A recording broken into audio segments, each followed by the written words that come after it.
जैसे हमारा संविधान बना हुआ है, उस संविधान में पता है कि हमारे फंडामेंटल राइट है, हमारी ड्यूटीज़ हैं और ये directive principle of state policy हैं। ऐसे ही कुछ ना कुछ ऊपर वाले को भी बनाकर चीज़ें भेजनी चाहिए थी कि ये इंसान इस दायरे में रहेंगे और जानवर जो है वो इस दायरे में रहेंगे। अभी यहाँ पर ये वीडियो सामने निकल कर आई, बड़ी इंटरेस्टिंग। उस पर लिखा था टोल टैक्स लिया हाथी ने। जब तक यहाँ पर इन्होंने गन्ने नहीं फेंके ट्रक वाले ने ऊपर से, हाथी सामने से नहीं हटा और जैसे ही गन्ने मिल गए सामने से हट गया। तो ये वीडियो जो है वो काफ़ी ज़्यादा वायरल हुई। पर लेकिन आप लोग एक बात देखें यार, यहाँ पर कहीं ना कहीं आज के डेट में हम लोग सड़क बना रहे हैं, डेवलपमेंट कर रहे हैं, पेड़ काट रहे हैं, सारी चीज़ें कर रहे हैं। एक दायरा नहीं होना चाहिए, एक रेंज नहीं होना चाहिए कि इससे आगे आप लोगों को नहीं बढ़ना है। क्योंकि अगर हम लोग सामने वाले के घर में जाकर घुस रहे हैं और फिर बोल रहे हैं कि ह्यूमन और एनिमल का कॉन्फ्लिक्ट हो गया, हाथी ने उसको मार दिया, शेर ने उसको मार दिया, आप लोगों ने घर में जाकर उनका घर छीन रहे हो और वो मारे भी ना, तो ये वाली चीज़ें हैं। तो एक बैलेंस बनाना बहुत ज़रूरी है यार। अगर चीज़ें आगे चलना चाहती हैं तो एक बैलेंस बनाना पड़ेगा, वरना चीज़ें बर्बाद होती नजर आएंगी आने वाले टाइम में। आप लोगों की क्या राय है बताना। सबसे पहले तो आप सभी लोगों को जय हिंद। तो कैसे हो दोस्तों, हाउस द जोश?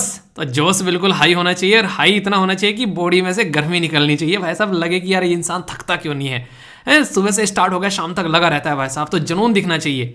तो आज है 24 फरवरी। आज का ये इंपॉर्टेंट न्यूज एनालिसिस, प्यार से बैलेंस डाइट बोलते हैं, बड़ा ही शानदार रहने वाला है, मजा आ जाएगा आप लोगों का। पहले मोटिवेशनल कोटेशन देखेंगे, फिर एक इंपॉर्टेंट पर्सनैलिटी के बारे में बात करूंगा, इनके ऊपर एक एमसीक्यू भी होगा। ये रिसेंटली अभी न्यूज में थी। 1857 की क्रांति का एक पूरा चैप्टर जो है बेसिकली आज आप लोग का स्पेक्ट्रम का वो कंप्लीट करा दूंगा। इतने डिटेल में ये आर्टिकल डिस्कस करूंगा। एमसीक्यू प्रैक्टिस, बैकग्राउंड इन्फॉर्मेशन, जिसको ये समझ में नहीं आता हिस्ट्री कैसे पढ़ते हैं उसको पता चलेगा, ठीक है। मतलब बहुत ही मजा आने वाला है आप लोग का। चैप्टर कंप्लीट हो जाएगा पूरा एक, ठीक है। ग्रीन वॉशिंग कॉन्सेप्ट बड़ा शानदार है। स्पीकर के बारे में जानेंगे। ये सिनकुनला टनल, ये बहुत ही इंपॉर्टेंट टॉपिक है। यहाँ पर एक ऑर्गेनाइजेशन के बारे में बात करूंगा, डिफेंस की जो ऑर्गेनाइजेशन है ब्रो, उसके बारे में समझेंगे। और मैं बेस्ट क्वेश्चन भी आप लोगों का बनेगा, एग्जैक्ट लोकेशन दिखाऊंगा, ठीक है। सीनियर एडवोकेट के बारे में कुछ जानेंगे। सस्टेनेबल एग्री एक्सेलरेटर प्रोग्राम क्या है, फर्स्ट लोन डिफॉल्ट गारंटी क्या है, इसके बारे में जानेंगे। इसी के साथ में 7 न्यूज़ होंगी नेशनल लेवल की, जो कि वन लाइनर टाइप की होंगी, पता होना चाहिए, बहुत ही इंपॉर्टेंट रहती हैं। इसी के साथ में फैक्ट्स रहेंगे इकोनॉमी के 3, और फिर यहाँ पर वर्ल्ड की 4 न्यूज़। एमसीक्यू यहाँ पर भी होंगे और एमसीक्यू यहाँ पर भी होंगे, तो अच्छे से प्रैक्टिस करेंगे एमसीक्यू की भी। एक टेस्ट सीरीज भी आप लोगों की कवर हो जाएगी। इसी के साथ में सी सेट का क्वेश्चन है, एक लेक के बारे में बात करूंगा, और इसी के साथ में 5 इंपॉर्टेंट वोकेबलरी जो कि आप लोग की अंग्रेजी इंप्रूव करने का काम करेगी, अंग्रेजी, ठीक है। तो आज के एसएलवी कमांडो है मुस्कान। शानदार तरीके से इनके द्वारा आंसर दिए गए थे। अगर आप भी एसएलवी कमांडो बनना चाहते हैं तो क्या करना है, टकटकी लगाकर लेक्चर देखना है, जो क्वेश्चन पूछता हूं उनके आंसर देना है, और कल को आप लोगों का नाम होगा एसएलवी कमांडो की लिस्ट में। तो हाउस द जोश, जोश आई है कि नहीं है, कमेंट बॉक्स में जरूर बताना, और जय हिंद जरूर लिखा करो, ठीक है। इंपॉर्टेंट पर्सनैलिटी है, पहचानो कौन। इनके ऊपर जब एमसीक्यू डिस्कस करूंगा तो इनके बारे में आप लोगों को बताऊंगा। बाकी आप लोग बताओ, देखता हूं कौन कौन इनको पहचान पाता है। अच्छा, ऐसा कर लेते हैं, नाम बताता हूं। इनका नाम है कमला कस्तूरी। आप लोग ये बताओ ये किस फील्ड से रिलेटेड है, और वही आप लोगों का क्वेश्चन भी होगा, ठीक है। ये डिफरेंट है। तो 3 दिन से ना गजब हो रखा है शरीर के साथ में। शरीर ये कह रहा है भाई साहब सस्ता है कि भाई साहब मुझे जरा सा रेस्ट दे दो। शानदार बात बोली गई है। बोला गया कि कामयाबी के सफर में धूप का बड़ा महत्व होता है, क्योंकि छांव मिलते ही कदम रुकने लगते हैं। अक्सर आप लोगों ने देखा होगा कि अगर धूप में आप लोग जा रहे हैं, कहीं पर छांव मिल गई तो आप लोग रुकने लगेंगे। तो जब जब लाइफ में दिक्कत आती है ना, तब तब आप लोग और स्पीड से चलते हो। धूप है तो फटाफट अपनी मंजिल पर पहुंचने की कोशिश करोगे ना, तो सेम काम आप लोगों के साथ में यहाँ पर दिक्कतें करती हैं। तो दिक्कतें क्या करती हैं, दिक्कतें आप लोगों को स्ट्रॉन्ग बनाती चली जाती हैं, ठीक है। तो ये जरूरी है कि लाइफ में आप लोगों की प्रॉब्लम आती रहनी चाहिए। आप लोग खुद देखो, अगर यहाँ पर ये ऐसी हरकतें न होती चैनल के साथ में, चैनल के ऊपर स्ट्राइक ना आती, तो शायद ही मतलब मैं कभी सोचता कि यार ऐप वगैरह जैसी भी चीज़ें होनी चाहिए। पर लेकिन चैनल के ऊपर स्ट्राइक आई, फिर उसके बाद में मैंने सोचा कि यार कुछ करना पड़ेगा, ठीक है, वरना पता चला सारी चीज़ें गायब होगी। तो फिर 3 महीने से जद्दोजहद करके, 3 महीने से मतलब इतने कहते हैं कि एक तरीके से बिल्कुल लगा कि अब करना ही करना है, कुछ भी हो जाए ऐप कम से कम होना चाहिए। कुछ भी दिक्कत होगी तो कम से कम जो चीज़ें हैं वो तो प्रोवाइड करा पाऊंगा ढंग से, तो वाली फीलिंग आई। तो यहाँ से आप लोग देख सकते हैं कि प्रॉब्लम का सोल्यूशन क्या निकल कर आता है। तो यही चीज़ें आप लोग करनी है कि जब जिंदगी में प्रॉब्लम आएगी तभी कोई नया सोल्यूशन निकल कर आने वाला है। जब जिंदगी में प्रॉब्लम आ रही तो समझ लेना अब जिंदगी में आप गियर लगाने का टाइम आ गया है। तो ये बात आप लोग हमेशा ध्यान रखिएगा, ठीक है। तो प्रॉब्लम को हमेशा सोल्यूशन के नज़रिए से देखना स्टार्ट कर दो, तो लाइफ में जिंदगी अच्छी डायरेक्शन में चलना स्टार्ट होगी। आप लोग एक बात बताऊँ, आप लोग फिर बोलोगे कि सर ऐसी हरकतें मत किया करो। जब से मतलब ये सारी चीज़ें हुई थी, ठीक है, तो साथ में अपना जॉब वगैरह का भी फंडा था, ऊपर से यहाँ पर ये भी चीज़ देखनी थी, ऊपर से आप लोगों के लिए वीडियो भी बनानी थी। तो सारी चीज़ें मैनेज करने में मतलब चश्मे का नंबर जो है बढ़ गया है भाई साहब, ठीक है। पहले जो नंबर था उस पर इजाफा हो गया है। लोग कहते हैं ना कि चीज़ें बढ़ रही है तो अच्छा है, तो ये वाली चीज़ें जब बढ़ती है ये अच्छा नहीं होता है। तो आप लोगों को बोलता हूँ, पर मैंने अपना नंबर बढ़ा लिया। इतनी ज़्यादा चीज़ें जो है करनी पड़ती हैं। अब एक इंपॉर्टेंट बात, कुछ मैं आप लोगों से बातें कर लेता हूँ जो कि यहाँ पर ऐप के ही बारे में है। कई सारे क्वेश्चन आ रखे हैं। एक तो ये सर एप्पल वाला ऐप जो है उसमें कुछ भी दिखाई नहीं दे रहा है। तो यार एप्पल वाले ऐप के मैं बेसिकली बता दूं, जो iOS स्टोर में जो ऐप है वो अभी अंडर प्रोसेसिंग चल रहा है, मतलब डेवलप होने में उसको टाइम लगेगा। उसके बारे में मैं अभी कुछ बोल नहीं पाऊंगा, ठीक है। तो क्या हम लोगों को जो है PDF नहीं मिलेगी, उसके लिए जल्दी ही आप लोगों के लिए वेबसाइट आने वाली है, ठीक है। तो वेबसाइट पर आप लोगों को सारी चीज़ें मिल जाएंगी, एप्पल हो चाहे एंड्रॉयड हो। जिसके पास में एप्पल एंड्रॉयड कोई भी नहीं है, लैपटॉप है, तो वो भी वेबसाइट पे जाकर चीज़ों को एक्सेस कर सकता है, ठीक है। तो ये चीज़ें बेसिकली कई बार दिक्कत रहती है। तो यहाँ पर एंड्रॉयड वाला तो कंप्लीट है, इसमें भी आगे बहुत सारी अपडेट्स आएंगी, पर लेकिन एप्पल वाला अभी मैं उसके लिए कुछ कंफर्म नहीं बोल सकता यार। ये थोड़ा सा मतलब मुझे एक थोड़ा सा इसके लिए मैं सॉरी बोलूँगा। दूसरा, मैंने जो PDF प्रोवाइड कराई है यहाँ पे, वो PDF खासकर करंट अफेयर वाली PDF जो मैं बात कर रहा हूँ यहाँ पर, ये है मंथली वीडियो की PDF। तो यहाँ पर मैंने 2022 से प्रोवाइड कराई है, 1 साल की। कई सारे बच्चे बोल रहे हैं कि सर जैसे APFC का एग्जाम है या फिर जैसे UPSC का एग्जाम होता है तो 1.5 से 2 साल की पूछी जाती है, तो यहाँ पर प्लीज़ 2 साल की प्रोवाइड करा दो। तो यहाँ पर मैं अपडेट कर दूंगा, 2 साल की हो जाएंगी पूरी आप लोगों की। 2021 से जनवरी से अपडेट कर दूंगा मैं यहाँ पर, ठीक है। तो जनवरी से सारी की सारी आप लोगों को यहाँ पर देखने को मिल जाएंगी। उसमें कोई भी डाउट नहीं रहेगा। एक कई सारे बच्चे बीच बीच में बोले कि सर ये खुलता नहीं है। देखो कई बार ना इंटरनेट की प्रॉब्लम होती है, उसकी वजह से नहीं खुलता है। थोड़ा सा उसको रिफ्रेश करके देख लिया करो और थोड़ा देखा करो कि आप लोगों के एरिया में नेटवर्क ठीक रहे, तो उसकी वजह से भी दिक्कत आती है। सारे के सारे पेपर है, आप लोग जाकर देखोगे तो सारे सारे आराम से खुलेंगे, बिल्कुल अपने इन्हीं हाथों से मैंने अपलोड किया इनको तो खुलेंगे कैसे नहीं। ठीक है, तो इनको आप लोग ध्यान से देखना। मतलब सारी चीज़ें यहाँ पर डेली आप लोगों को PDF मिल जाती है INA की, जो नॉर्मली टेलीग्राम पर भी आती है और यहाँ भी आप लोगों को देखने को मिल जाती है। कई सारे बच्चे टेलीग्राम पर नहीं थे, वो रेगुलरली बोला करते थे, ठीक है। तो उनकी भी समस्या का जो समाधान है वो यहाँ पर भी हो गया है, तो कोई भी डाउट नहीं इसमें होना चाहिए। बाकी कुछ और चीज़ें यहाँ पर आने वाले टाइम में जो भी अपडेट होती रहेंगी मैं आप लोगों को बताता रहूँगा। अभी फिलहाल ये 2 साल की PDF मैं आप लोगों को प्रोवाइड कराता हूँ। बाकी और भी कई सारी चीज़ें हैं जिनको मैं अपडेट करता रहूँगा यहाँ पर, ठीक है। वेबसाइट 2 या 3 दिन में पब्लिश हो जाएगी, टेंशन मत लेना, ठीक है। कभी बार बार बोलो कि सर एप्पल का नहीं हो रहा, पर एप्पल के लिए मैं थोड़ा सा आप लोगों को वेट करना पड़ेगा, ठीक है ना। तो ये बात ध्यान रखना। कल जो है यार मेरे पास में बहुत सारे मेल और कमेंट आए। अगर ढंग से इनको काउंट करने बैठूंगा तो लगभग 2,500-3 हज़ार के करीब सारी चीज़ें इकट्ठा हो जाएंगी, इंस्टाग्राम पे, फेसबुक पे, यूट्यूब के नीचे। तो कुछ बातें मुझे आप लोगों के साथ में डिस्कस करनी है। यहाँ पर बोला गया कि सर अक्सर ऐप वगैरह जब लॉन्च हो जाता है तो लोग फ्री का कंटेंट प्रोवाइड कराना बंद कर देते हैं, तो क्या INA जो है वो पेड हो जाएगा? यार इतना तो मत गिराओ, कम से कम मुझे 6 साल में इतना ही जान पाए हो क्या मुझे? मेरा ज़मीर यार ये चीज़ें करने के लिए गवार नहीं करेगा मुझे, ठीक है। पता नहीं कितने सारे लोगों ने कितना फोर्स किया मुझे, कितने लंबे समय से 7वां साल लग गया मुझे फ्री में पढ़ाते हुए। आज तक इतने सारे ऑफर आए, पता नहीं कहाँ कहाँ से क्या क्या मैंने चीज़ें देखी हैं। मैं सबको जानता हूँ, A to Z इंडस्ट्री में जिसका भी आप लोग नाम लोगे, सब ने मेरे से बातें कर रखी हैं कि आ जाओ सर यहाँ पढ़ा दो, कोर्स लॉन्च कर दो, हमारा प्रमोशन कर दो। पर लेकिन कभी आप लोगों ने देखा ऐसा कुछ? तो यार कम से कम इतना तो ट्रस्ट करो कि ऐसी हरकतें कम से कम मैं नहीं करूँगा, ठीक है। इतना तो मतलब मान सकते हो आप लोग, ठीक है। मैं एक्सपेक्ट करता हूँ कि इतनी तो कम से कम मैंने इज्जत कमाई होगी कि कम से कम ऐसी चीज़ें आप लोग ऐसा न सोचो मेरे बारे में, ठीक है। तो ये मैं एक छोटी सी बात बोलना चाहूँगा।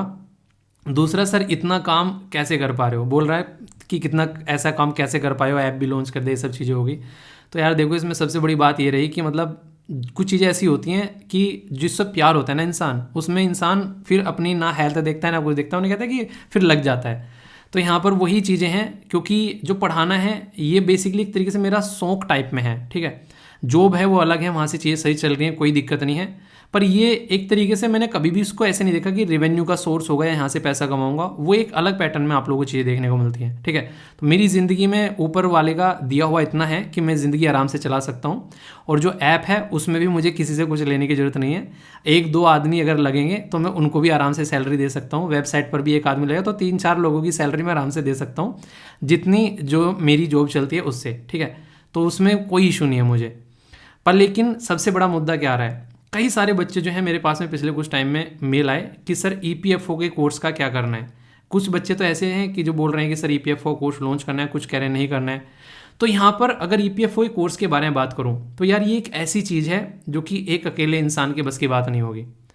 यहाँ पर सबसे पहले तो मुद्दा मैं आप लोगों से पूछना चाहता हूँ कि अगर रियलिटी में एक कोर्स हो, उस कोर्स में अगर बात करें अकाउंटिंग, मैं उसका स्पेशलिस्ट हुई नहीं है, इसमें सारे के सारे सब्जेक्ट, अकाउंटिंग हो गया, इंटरनेशनल रिलेशन हो गया, लेबर लॉज हो गया, कंप्यूटर हो गया, हिस्ट्री हो गया, स्टैटिस्टिक हो गया, रीजनिंग हो गया, इंग्लिश हो गया, साइंस वगैरह पोर्शन हो गया, यहाँ पर ये सारे के सारे सब्जेक्ट जो हैं इनको एक प्रॉपर सिस्टमेटिक वे में अगर कवर किया जाए तो एक अलग पूरी टीम लगती है। फिर एक है टेस्ट सीरीज की एक पूरी टीम लगती है। तो मैंने बोला कि मैं 3-4 आदमियों की सैलरी दे सकता हूँ, ठीक है लेकिन अगर आप लोग बोलो कि मैं 15-20 लोगों की सैलरी दे दूँ तो यार मैं अंबानी और अदानी तो नहीं हूँ, वो मेरे से नहीं हो पाएगा। Point number 1। पॉइंट नंबर 2 यहाँ पर ये है कि जियो जो है उसने फ्री प्रोवाइड कराया था अंबानी ने। कैसे? क्योंकि उसके पास में और बहुत सारे बिजनेस चल रहे थे, तो मेरे इतने बिजनेस नहीं चल रहे हैं कि ये सारी चीज़ें जो हैं वो मैं फ्री में प्रोवाइड करा पाऊँ, क्योंकि इतने सारे लोगों की सैलरी हर महीने 12 महीने तक 1 साल तक लगातार देना, मतलब मेरे बस की चीज़ें नहीं हो पाएंगी। तो ये चीज़ें नहीं झेल पाएंगे, कहने का मतलब ये है, मतलब नहीं, एक तरीके से दिया जो है वो बुझ जाएगा आप लोग ऐसा बोल सकते हो, क्योंकि और भी बहुत सारी चीज़ें चल रही हैं बराबर में जिनको मैं मैनेज कर रहा हूँ। कई सारे बच्चे ऐसे हैं जिनकी फ़ीस भी बेसिकली प्रोवाइड कराता हूँ मैं, कभी मैंने आप लोगों के साथ में ये शेयर नहीं की, पर लेकिन ये सारी मेरे से आउट ऑफ द बॉक्स हो जाएंगी। अब क्या ये कोर्स लॉन्च हो चुका है या होने वाला है, इसके बारे में क्या है, तो वही मुझे पूछना है।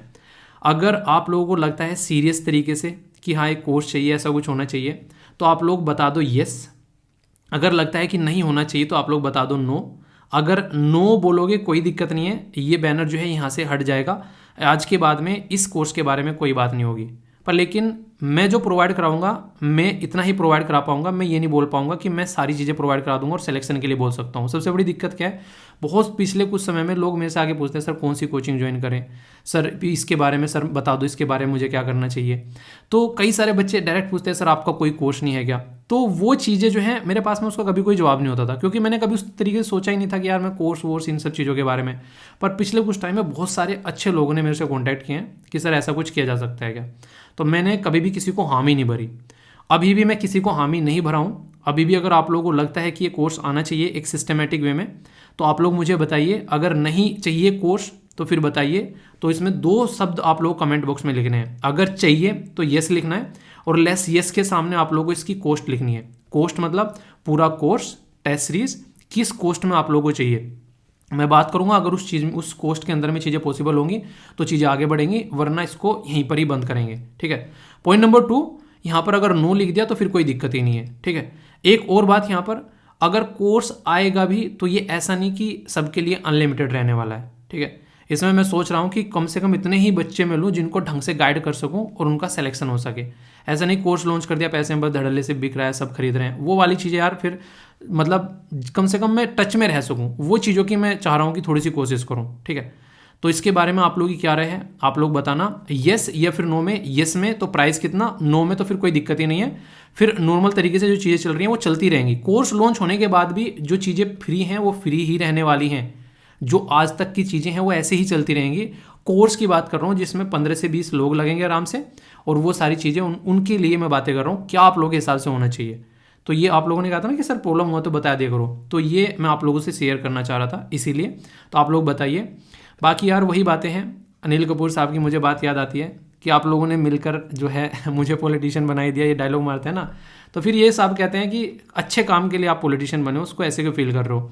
क्योंकि पिछले 7 साल में मैंने कभी नहीं सोचा था कि मैं कुछ ऐसा कुछ करूँगा कि यहाँ पर कुछ चीज़ें पेड़ आएंगी, पर लेकिन मैं अपने तरफ से चीज़ें फ्री प्रोवाइड करा सकता हूँ। अगर कोई और पढ़ाने आएगा उसको थोड़ी ना बोल सकता हूँ कि यार फ्री में पढ़ा दो। तो ये आप लोग समझिए। आप बहुत सारे बच्चे के मेरे पास रिज्यूम आ चुके हैं, कई सारे बच्चे बोले सर अब तो जॉब मिलेगी क्योंकि आप ऐप लॉन्च हो गया, उस पर कई सारे लोग लगेंगे, सर प्लीज़ हमें जॉब दे दो। तो आप लोगों को लग रहा है कि मैं बोलूँ कि यार फ्री में आप लोग जॉब कर लो, मेरे मुंह से भी शब्द नहीं निकलेंगे आप लोगों को बोलने के लिए। क्यों? क्योंकि आप लोगों को भी अपना परिवार चलाना है। तो आप लोगों को क्या चाहिए, अगर लग रहा है कि एक अच्छी अपॉर्चुनिटी है एफसी की या एपीएफसी की प्रॉपर कोर्स होना चाहिए, तो उसके हिसाब से आप लोग बताइए, ठीक है। तो ये कुछ बातें मुझे करनी थी आप लोगों के साथ में शेयर। तो कोई भी डाउट अब आप लोगों के मन में नहीं होना चाहिए, अगर मना करोगे तो यहीं पे बंद हो जाएंगी चीज़ें, ठीक है। तो आई होप कि आप लोग समझ गए होंगे। तो बताइएगा जरूर जैसे भी आप लोगों के मन में बातें हों। दोस्तों हिस्ट्री एक ऐसा पोर्शन है, अगर आप लोग यहाँ पर उसको अपनी ज़िंदगी में अच्छे से अंडरस्टैंड करना चाहते हो तो आप लोगों को हिस्ट्री को जीना पड़ेगा। आप लोग बोलोगे सर कैसी बातें कर रहे हो, हिस्ट्री को कैसे जिया जाए। अपने आप को उस पर्टिकुलर चीज़ का पार्ट बना दो। एक बच्चा कह रहा है कि सर हिस्ट्री कैसे याद रखें, आप लोग जिस भी टाइम पीरियड के बारे में पढ़ रहे हो ना, उसमें से कोई एक फेमस कैरेक्टर उठा लो और एक फेवरेट कैरेक्टर उठा लो जो भी आप लोगों को लगे, और उसको सोचो कि आप लोगों को कैरेक्टर हो। फिर देखना चीज़ें जो हैं आप लोगों को बड़े ही शानदार तरीके से समझ में आनी हुई स्टार्ट हो जाएंगी। इंपॉर्टेंट आर्टिकल है पूरा, आज एक चैप्टर आप लोगों का कवर होने वाला है स्पेक्ट्रम का। बहुत ही तसल्ली में आप लोगों को ये डिटेल में आर्टिकल पढ़ाऊंगा। जब स्पेक्ट्रम आप लोग जाकर खोलोगे तो आप लोगों को कुछ ऐसा नहीं लगेगा कुछ नया है, मैक्सिमम चीज़ें आप लोगों की कवर हो जाएगी, मतलब जिसने पढ़ रखा होगा उसका रिविजन हो जाएगा, ठीक है। तो बात करेंगे 1857 की क्रांति के बारे में। दोस्तों ये जो पर्टिकुलर टॉपिक है इसको जीएस पेपर 1 में जो हिस्ट्री वाला सेक्शन है उसके साथ में आप लोग इसको कनेक्ट कर सकते हैं।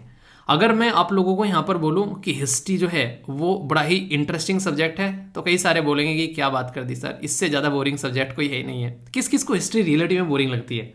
आप लोगों को हिस्ट्री अगर बोरिंग लगती है तो उसके पीछे ओनली ये रीज़न होगा कि आप लोग डेट्स, फैक्ट्स एंड फिगर पर फोकस देते हैं। अगर आप लोग उस टाइम के जो ड्यूरेशन की सिचुएशन को देखोगे तो कभी भी आप लोगों को हिस्ट्री बोरिंग नहीं लगेगी। चलो पूछ लेता हूँ, RRR मूवी किसने देखी है? बताओ, क्या वो बोरिंग लगी आप लोगों को? पूरी की पूरी हिस्ट्री बेस्ड मूवी थी वो। अगर आप लोगों को बोरिंग लगी है तो फिर हिस्ट्री बोरिंग है। देखो अगर आप लोग अपने कैरेक्टर अपने दिमाग में क्रिएट कर लोगे, उसके साथ में कनेक्ट हो जाओगे तो कभी भी आप लोगों को हिस्ट्री जो है वो बोरिंग नहीं लगेगी। ओके, बात करते हैं अगर यहाँ पर हम लोग बात करें म्यूटिनी मेमोरियल के बारे में, यानी कि अगर बात करें यहाँ पर एक पर्टिकुलर मेमोरियल बनाया गया दिल्ली के अंदर में 1863 में। 1863 में यानी कि 1857 की क्रांति के बाद में अंग्रेजों ने एक पर्टिकुलर एरिया बनाया जिसमें उनके द्वारा सम्मानित किया गया, एक तरीके से विद्रोह स्मारक भी इसको बोलते हैं। एक तरीके से उनको सम्मानित किया गया जिन्होंने अंग्रेजों को सपोर्ट किया था उस पर्टिकुलर लड़ाई के अंदर में, यानी कि अंग्रेजों ने बनवाया उन लोगों को अप्रिशिएट करने के लिए कि भाई साहब हम लड़े जो इंडियन से, तो तुमने हमारा सपोर्ट किया तो इसलिए हम तुमको अप्रिशिएट करते हैं। पर लेकिन जैसे ही हमारा देश आज़ाद हुआ 1947 में, 1947 में, उसका पैटर्न जो है वो उल्टा कर दिया गया। 25 साल बाद आज़ादी के क्या कर दिया गया, ये उनको डेडिकेटेड कर दिया गया कि जिन लोगों ने पर्टिकुलर आज़ादी के ड्यूरेशन में अंग्रेजों के खिलाफ लड़कर अपनी जान गंवाई है, तो यहाँ पर उसके लिए इसको डेडिकेटेड कर दिया गया। और रियलिटी में ये जो किया गया यही था जो रियलिटी में होना चाहिए था, क्योंकि अंग्रेज जो थे वो हमारे ऊपर रूल करने आए हुए थे, हमको जो है सप्रेस करने आए हुए थे, हमारा जो है रॉ मटेरियल लूटने आए हुए थे। वो किसी भी तरीके से हमारे चहीते नहीं थे, हमको किसी भी तरीके से वो अच्छा देखना नहीं चाहते थे। उन्होंने हमारा माइंड इतने एक तरीके ना इतने सातिर तरीके से जो है वो वॉश किया। ऐसी सी बातें बोला करते थे कि हमको ऊपर वाले ने भेजा है आप लोगों को सही करने के लिए, यानी कि आप लोगों की ज़िंदगी सुधारने के लिए। हम भगवान के बंदे हैं, ऊपर वाले के बंदे हैं, गुड़ के दूध हैं हम लोग। मतलब कुछ शब्द याद आ गया, मैं गुड़ के दूध क्या ही बोलूँ। कई बार हो जाती है, जोक याद आ जाता है तो कई बार ऐसे ऐसे शब्द याद आ जाते हैं कि मैं कई बार अपने आप को रोकता हूँ। ठीक है, चलिए, अच्छा नहीं लगेगा बोलना यहाँ पे। गुड़ के दूध नहीं, पता नहीं क्या हो तुम। चलिए हमारे छोड़ो, बात करते हैं 1857 की क्रांति के बारे में। ठीक है, 1857 की क्रांति जो है ये मत सोचना कि क्या बोलने वाला था, कुछ अच्छी चीज़ नहीं थी इसलिए मैंने रोक लिया, क्योंकि बहुत सारे फैमिली वाले भी देख रहे हैं, बहुत सारे बच्चे भी हैं, बहुत सारे बुजुर्ग भी हैं, तो होता है ना कई बार गुस्सा आता है कुछ चीज़ें सुन के, तो मैं फील करने लगता हूँ। हिस्ट्री मैंने जब पहली बार मैंने एनसीईआरटी पढ़ी थी, मैंने बैठ के मॉडर्न हिस्ट्री थी, एनसीईआरटी थी 8वीं की, जब मैंने पहली बार पढ़ी थी मैं उसको लग के मतलब एक बार में मैंने निपटाई थी। पहली एक किताब थी जो मैं आज तक इस स्टार्टिंग से लेके एंड तक पढ़ा था। मैंने कहा आज तो देश को आज़ाद करा के ही सोएंगे। तो वो वाली फीलिंग आती है जब चीज़ें कि मैंने कहा यार आज के टाइम में हम लोग आज़ादी की सांस ले रहे हैं, तो उन लोगों के बारे में सोचो जिन्होंने अपनी जान गंवाई थी। 1857 की जो क्रांति है ये अपने ही आप में काफ़ी एक ऐसा विद्रोह था उस टाइम पर जब सारी तरफ से अंग्रेजों ने हमारे देश को जकड़ रखा था। तो उस टाइम पर फिर भी एक तरीके से ट्राई किया गया, हालांकि ये अनसक्सेसफुल रहा, पर किसी भी तरीके से ये नहीं बोल सकते कि भाई साहब ये बिल्कुल भी किसी भी काम का नहीं था, यानी कि ये होना नहीं चाहिए था, क्योंकि इसने जो इम्पैक्ट डाला ना अंग्रेजों के ऊपर वो एक नेक्स्ट लेवल का था। वो इम्पैक्ट क्या था मैं आप लोगों को अगर बताना चाहूँ कुछ शब्दों में तो आप लोग यहाँ पर अंडरस्टैंड कर पाएंगे, इससे आप लोगों को टॉपिक और ज़्यादा मजा आएगा पढ़ने में। पहले इम्पैक्ट बताता हूँ, मतलब 1857 की क्रांति को इतना खतरनाक क्यों बोला जाता है। आप लोग इसको ऐसे समझ सकते हैं कि जो 1857 की क्रांति थी उस टाइम पर जब अंग्रेजों को लगा कि भाई साहब तुम तो गए, उनकी गद्दियां हिल गई, तो उन्होंने बहुत सारे चेंज जो है वो अपने सिस्टम के अंदर में कर डाले, वरना उसको वो करने के लिए तैयारी नहीं थे। सबसे पहले यहाँ पर एक ईस्ट इंडिया कंपनी रूल करती थी, यानी कि एक ऐसी कंपनी थी जो रूल करती थी, उसको मार पीट कर भगाया गया। और यहाँ पर जो पूरा का पूरा साम्राज्य है वो ब्रिटिश की गवर्नमेंट ने अपने कंट्रोल में ले लिया। आप लोग खुद सोचो, आप लोगों को, जैसे मैं बोलता हूँ कि आप लोगों को आज के डेट में अपनी सिटी में से निकलकर दूसरी सिटी में जाना है, तो आप लोगों को नहीं सहमने लगता है इंसान कि यार पता नहीं नई सिटी में क्या होगा, कैसे लोग होंगे, वहाँ पे रहना भी है, इस तरीके से आप लोगों को लगता है। यहाँ पर एक कंपनी ने आकर पूरा देश कंट्रोल कर लिया। ये सोचो आप लोग 1 मिनट को, कितनी खतरनाक चीज़ थी। यानी कि एक कंपनी आई खतरनाक और उसने देश को कंट्रोल कर लिया, कंपनी ने। जहाँ लोग जो है रोते हैं दूसरे देश में जाने से भी, यहाँ पर पूरी कंपनी देश को पकड़ के बैठ गई। तो ये सिचुएशन आप लोग समझिए यहाँ पर। तो यहाँ पर ये कंपनी ने चलाया 1857 तक। 1858 में गवर्नमेंट ऑफ इंडिया एक्ट आया और यहाँ पर इनके हाथ में से ये छीन के पर्टिकुलर जो रूल है ये सीधा सीधा जो है गवर्नमेंट ने अपने हाथ में ले लिया। यानी कि ब्रिटेन की गवर्नमेंट के हाथ में अब ये रूल आ गया। यानी कि ब्रिटेन क्राउन जो राजा थे वो इसको देख रेख करने लगे। इसी के साथ में एडमिनिस्ट्रेशन में भी कई सारे चेंज हुए, जैसे कि इससे पहले गवर्नर जनरल जो है वो ऑफिस बोला करते थे। गवर्नर जनरल के ऑफिस को रिप्लेस करके ये वॉइसराय का ऑफिस यहाँ पर इनके द्वारा बना दिया गया। यानी कि गवर्नर जनरल था पहले, अब यहाँ पर उसको वॉइसराय है बोलने लगे, इसका नाम चेंज कर दिया। हालांकि चमड़ी वही थी, खून वही था, मांस वही था, सारे वही थे, हरकतें वही थी, ठीक है, बस नाम चेंज हुआ है। इसी के साथ में यहाँ पर जो सबसे इंपॉर्टेंट थी, जिसकी वजह से यहाँ पर हरकतें देखने को मिली थी, वो थी doctrine of lapse. Doctrine of lapse क्या था? डलहौजी भाई साहब एक नीति लेकर आए थे। उस नीति में जो राजा रजवाड़ों के पास में खुद का बच्चा नहीं था, उन्होंने कोई बच्चा अडेप्ट कर रखा था, गोद ले रखा था, या फिर अपना खुद का बच्चा पैदा नहीं कर पाए थे, उनके सबके जो एरिया थे वो अपने कंट्रोल में लेने स्टार्ट कर दिए डलहौजी में। डलहौजी का ये मानना था कि जब तुम्हारे बच्चा भी नहीं है, यानी कि एक तरीके से टीचर थे वो बोलते थे, मजाक मजाक में बोलते थे कि जब तुम बच्चा भी पैदा नहीं कर पा रहे हो तो तुम राज्य क्या संभालोगे। तो ऐसा कुछ डलहौजी ने सोचा होगा, मतलब फालतू का बेतुका एक रूल लेके आया वो, और उसको लगा कि ये बहुत शानदार रूल है, कहीं ना कहीं सबको अपने कंट्रोल में कर लेगा। तो ऐसी हरकतें उसके द्वारा की गई। तो यहाँ पर ये सारी चीज़ें थी, तो ये नीति जो है इसको लात मार के भगाया गया। इसी के साथ में फिर यहाँ पर ये भी अलाउ कर दिया गया कि आप लोग अडेप्ट कर सकते हो कोई भी लीगल जो एक तरीके से सन, यानी कि आप लोग लीगल सन जो है वो अडेप्ट कर सकते हो, इसको यहाँ पर फिर अलाउ कर दिया गया। तो ये अपने ही आप में काफ़ी इंपॉर्टेंट एक मुद्दा यहाँ से सामने निकल कर आया। नेक्स्ट यहाँ पर रिलीजियस टॉलरेंस हो गई। बेसिकली उनको पहले तो लग रहा था कि अपनी मनमानी चलाएंगे, फिर उन्होंने क्या किया, अपने हाथ पैर पीछे खींच लिए। पहले उनको लग रहा था कि अपना धर्म फैलाना है, अपने धर्म को प्रचार करते थे बेसिकली वे, ठीक है। फिर उनको लगा कि नहीं यार, यहाँ से बात जो है बिगड़ सकती है, फिर उन्होंने चीज़ों को टॉलरेट करना स्टार्ट कर दिया। तो ये आप लोग समझ सकते हैं।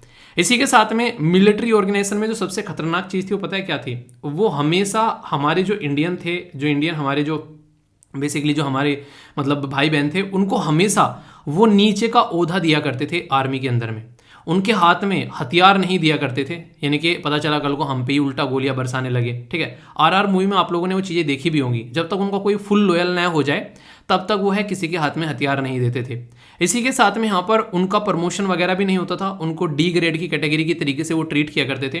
तो ये सारी ऐसी हरकतें उनकी देखने को मिला करती थी। तो इस सारी हरकतों को ध्यान में रखते हुए यहाँ पर बहुत ही बुरी कंडीशन से उनको ट्रीट करते थे।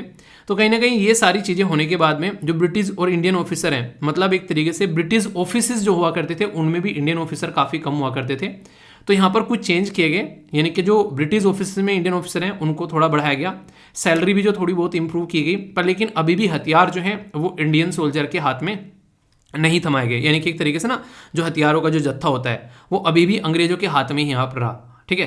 तो ये आप लोग यहाँ पर समझ सकते हैं। तो ये इम्पैक्ट आप लोगों को यहाँ पर देखने को मिले। यानी कहने का मतलब ये कि चीज़ें हिली तो, पर लेकिन इतनी नहीं हिली कि वो एक तरीके से सुधर जाएं, ऐसा आप लोग यहाँ पर बोल सकते हैं।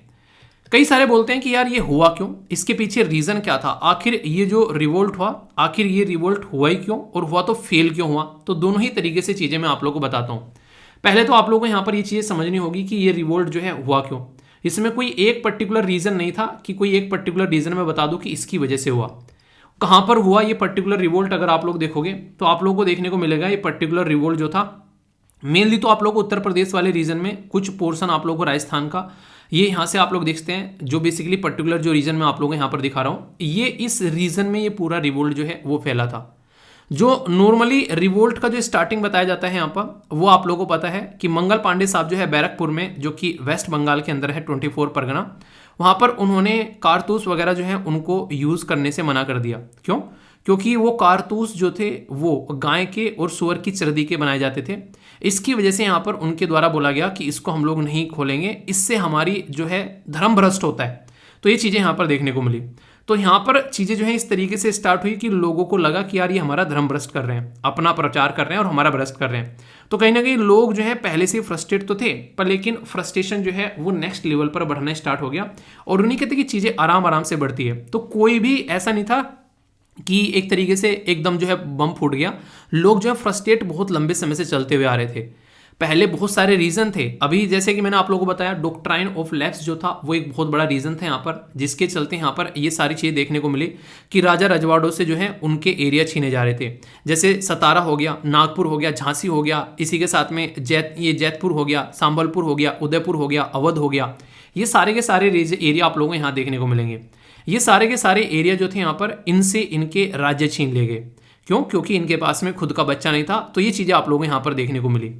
पॉइंट नंबर 1 तो ये था कि इनसे राज्य छीन ले गए, पॉलिटिकल कोज अगर आप लोगों से कोई पूछे।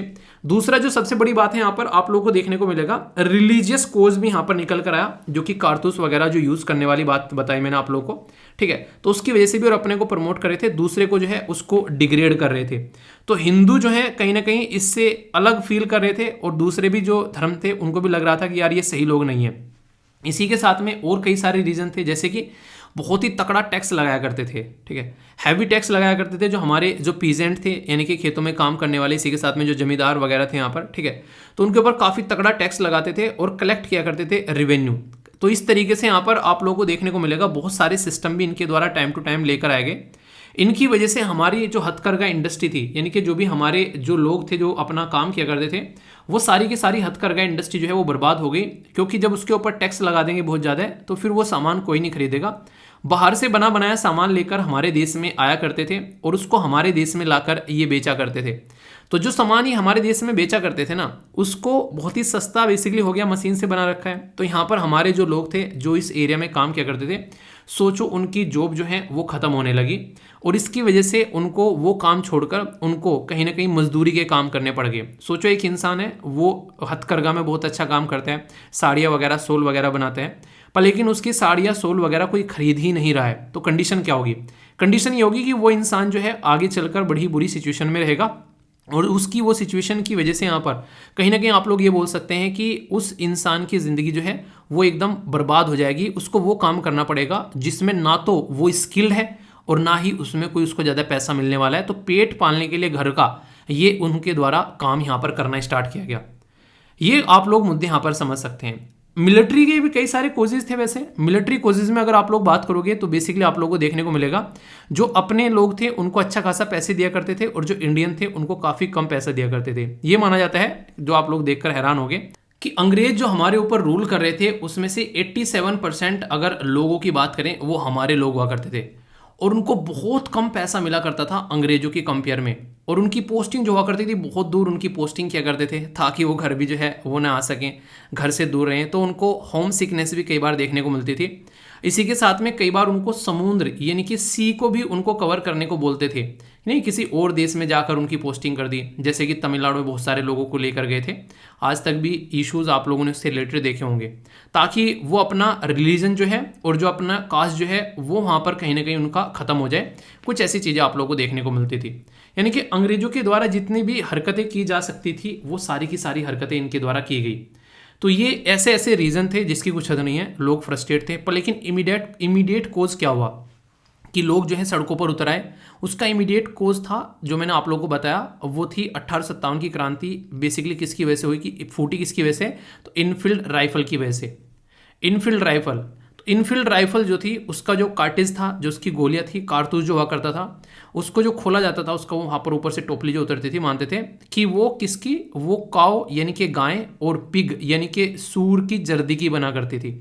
तो इसके चलते हिंदू और मुस्लिम जो है दोनों के दोनों जो है इसकी वजह से इम्पैक्ट हुए। सबसे बढ़िया बात जो मुझे लगती है इस रिवोल्ट की वो यही थी कि हिंदू और मुस्लिम जो थे वो एक साथ लड़े इस रिवोल्ट में। उन्होंने इस रिवोल्ट के अंदर में बेसिकली जान डाली, क्योंकि जब दोनों साथ में आ गए तो फिर आप लोग समझ सकते हैं कि जान तो डलनी थी। तो यहाँ से आप लोग अंदाज़ा लगाइए कि कितना शानदार तरीके से जो है वो काम किया गया था। तो इसकी वजह से भी आप लोग यहाँ पर समझ सकते हैं। नेक्स्ट जो सबसे बड़ी बात देखने को मिली, जैसे ही मंगल पांडे ने यहाँ पर बोला कि नहीं वो ऐसा कुछ करेंगे, तो बहुत सारे जो यहाँ पर कंडीशन देखने को मिली। तो मंगल पांडे वाला जो केस था उसने पूरे देश में लहर दौड़ा दी, और मेरठ के अंदर भी सिमिलर इंसिडेंट यहाँ पर देखने को मिला। और फिर ये जो चीज़ है एक तरीके से मतलब ये जो ये लो है ये पूरे देश में बढ़ती हुई चली गई। तो ये कंडीशन आप लोग समझ सकते हैं, यानी कि पूरे जो देश में यहाँ पर फैली, पूरे देश का मतलब ऐसे नहीं पूरे देश में फैल गई यहाँ पर, तो ये पर्टिकुलर एरिया में यहाँ पर ये फैलती हुई नजर आई। पर लेकिन जैसे जैसे मैंने बताया ये सारे के सारे जो कोज थे ये तो अपनी जगह थे, पर लेकिन मेन कोज जो था वो मैंने अभी आप लोगों को बताया। तो यहाँ पर सबसे बड़ा जो मुद्दा निकल कर आता है वो क्या है, ये फैल तो गई पर लेकिन वो ये कि उस लेवल पर प्रिपरेशन नहीं थी जिस लेवल पर इसको आगे लेकर चलना चाहिए था। यानी कि वही है कि चीज़ें ठीक है स्टार्ट तो कर दी, पर लेकिन ना तो कोई गाइडेंस था ना ही कोई सपोर्ट करने वाला था। तो उस टाइम पर लगा कि यार अब किया जाए तो क्या किया जाए, जैसे तैसे उनके द्वारा काम चलाया गया। और कुछ भी काम करना हो पैसे की जरूरत होती है, आपको एक जगह से दूसरी जगह पर जाना है वहाँ भी पैसे लगेंगे, तो बिना पैसे के भी बहुत ही ह्यूज इम्पैक्ट यहाँ पर पड़ता हुआ इसके ऊपर नजर आया। खासकर एक तरीके से आप लोग बोल सकते हैं बहुत सारे लोगों ने तो साथ देने से ही मना कर दिया।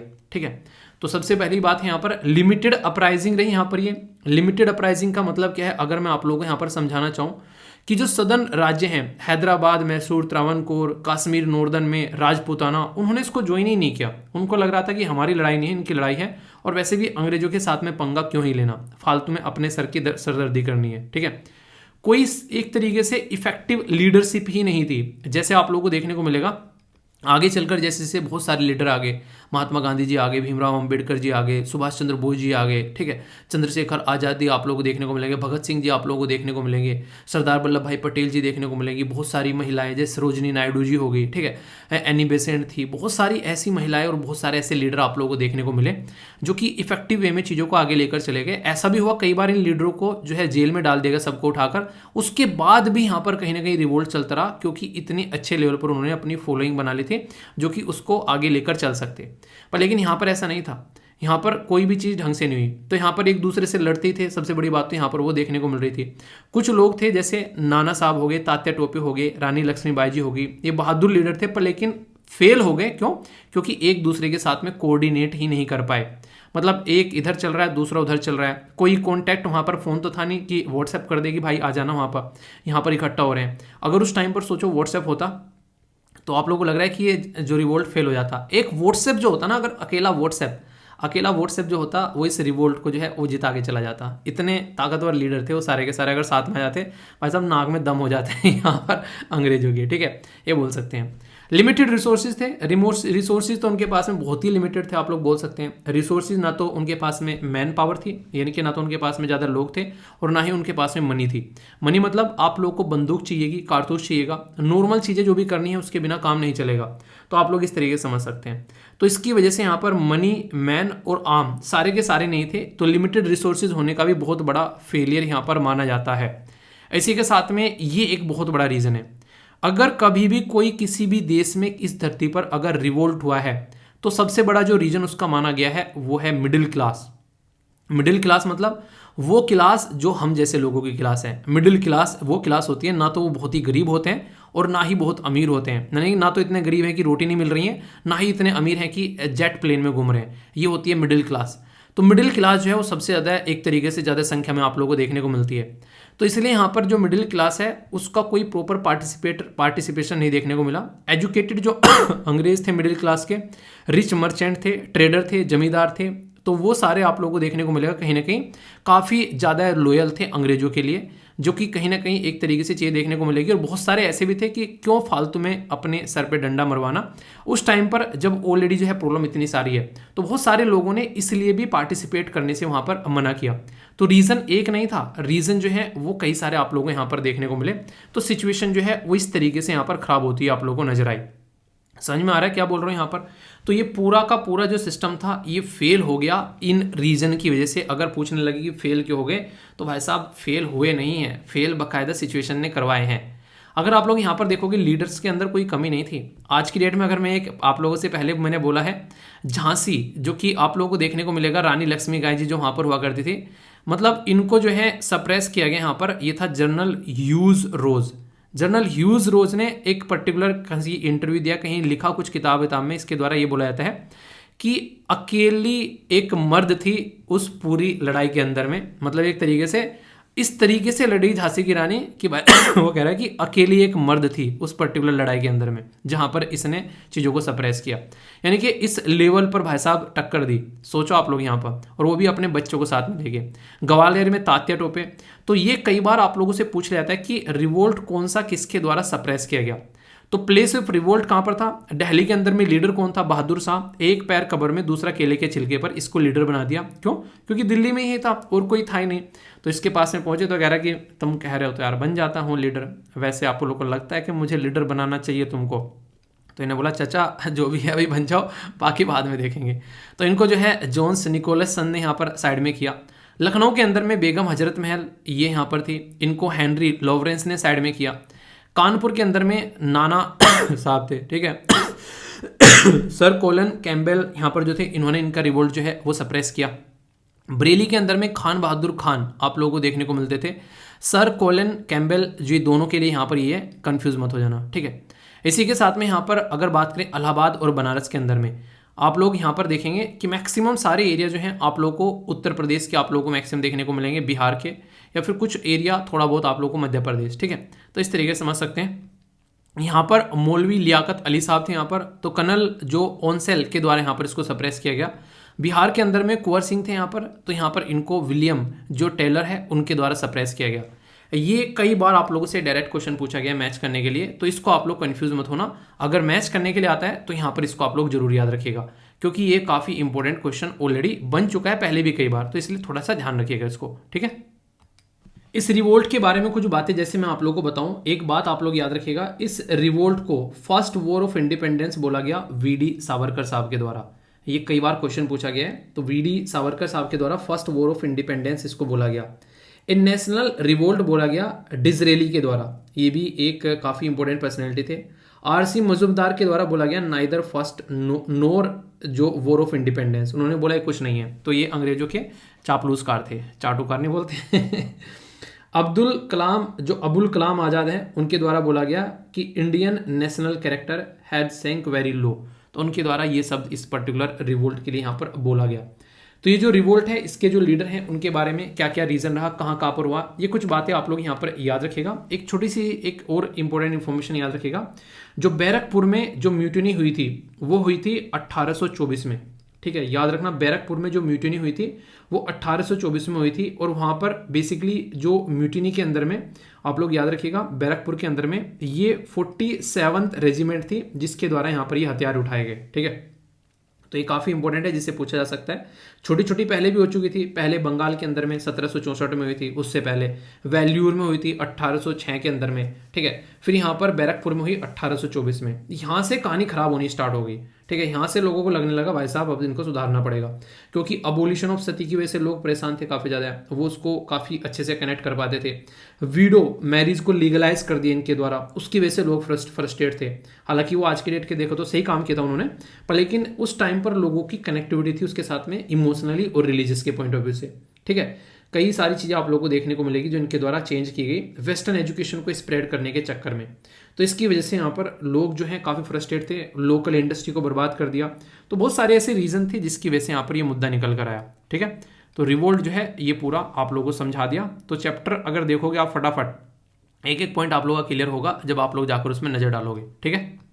दोस्तों टॉपिक कितना इंपॉर्टेंट है, तो डायरेक्ट आप लोगों से यूपीएससी जो है यहाँ से क्वेश्चन पूछ चुकी है, इसके ऊपर डायरेक्ट आप लोगों के सामने है। बोला क्या जा रहा है, बोला ये जा रहा है इसके बारे में, अगर डायरेक्ट आप लोग देखोगे कि क्वीन विक्टोरिया का जो प्रोक्लेमेशन था उस टाइम पर जो उनके द्वारा उद्घोषणा की गई, 1857 में क्रांति हुई और 1858 में उनके द्वारा उद्घोषणा की गई। तो जो उद्घोषणा की गई उसी उद्घोषणा के बारे में यहाँ पर मैं आप लोगों से बातें कर रहा हूँ, ठीक है। तो क्या बोला गया है, बोला गया कि जो यहाँ पर जो एक तरीके से इनके द्वारा भारत के राज्य को अपने कंट्रोल में लेने की जो विचारधारा थी उसका परित्याग कर दिया, ठीक है। दूसरी स्टेटमेंट में बोला गया कि हमारे देश के अंदर में जो ब्रिटिश क्राउन था, ठीक है, यानी कि एक तरीके से जो अंग्रेजों का जो शासन था, ठीक है, तो उसके तहत यहाँ पर चीजें आ गई कंपनी से हटकर, ठीक है, Indian administration under the British control आ गया। तीसरा बोला गया ईस्ट इंडिया कंपनी का जो ट्रेड और जो इंडिया के साथ में था उसको रेगुलेट किया गया। कौन सी स्टेटमेंट करेक्ट है, 1 और 2, 2 ओनली, 1 और 3, 1 3 ओनली। सही आंसर क्या है, कौन कौन बताएगा, देखता हूं, आंसर दीजिए, अभी आप लोगों को बताता हूं। नेक्स्ट क्वेश्चन देखते हैं तब तक। एक और हिस्ट्री का क्वेश्चन है, यहाँ पर बात की जा रही है किसके बारे में, ये बात की जा रही है उल गुलान के बारे में, और इसको द ग्रेट टुलमिट्स का भी नाम यहाँ पर दिया गया है। तो बोला गया किससे रिलेटेड है यहाँ पर, ये 1857 की क्रांति से रिलेटेड है यहाँ पर। ये मोपला रिवोल्ट से है जो कि 1921 में था। इंडियन रिवोल्ट जो कि यहाँ पर 1859 का था उससे है, या फिर बिरसा मुंडा रिवोल्ट 1899 का था उससे है। यूपीएससी के द्वारा डायरेक्ट क्वेश्चन पूछा गया, तो सही आंसर बताइए।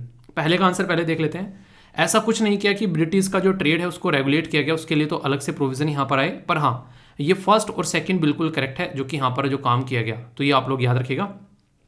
ये जो पर्टिकुलर सिस्टम है इसके बारे में अगर मैं आप लोगों से बात करूँ तो आप लोग इसके बारे में याद रख सकते हैं। इसमें बोला क्या गया है कि यहाँ पर इनके द्वारा, यहाँ पर अगर आप लोग इसको देखोगे तो ये पूरा का पूरा जो एरिया है इसके बारे में आप लोग याद रखिएगा। ये बिरसा मुंडा का जो रिवोल्ट था उससे रिलेटेड आप लोगों को यहाँ पर देखने को मिलेगा।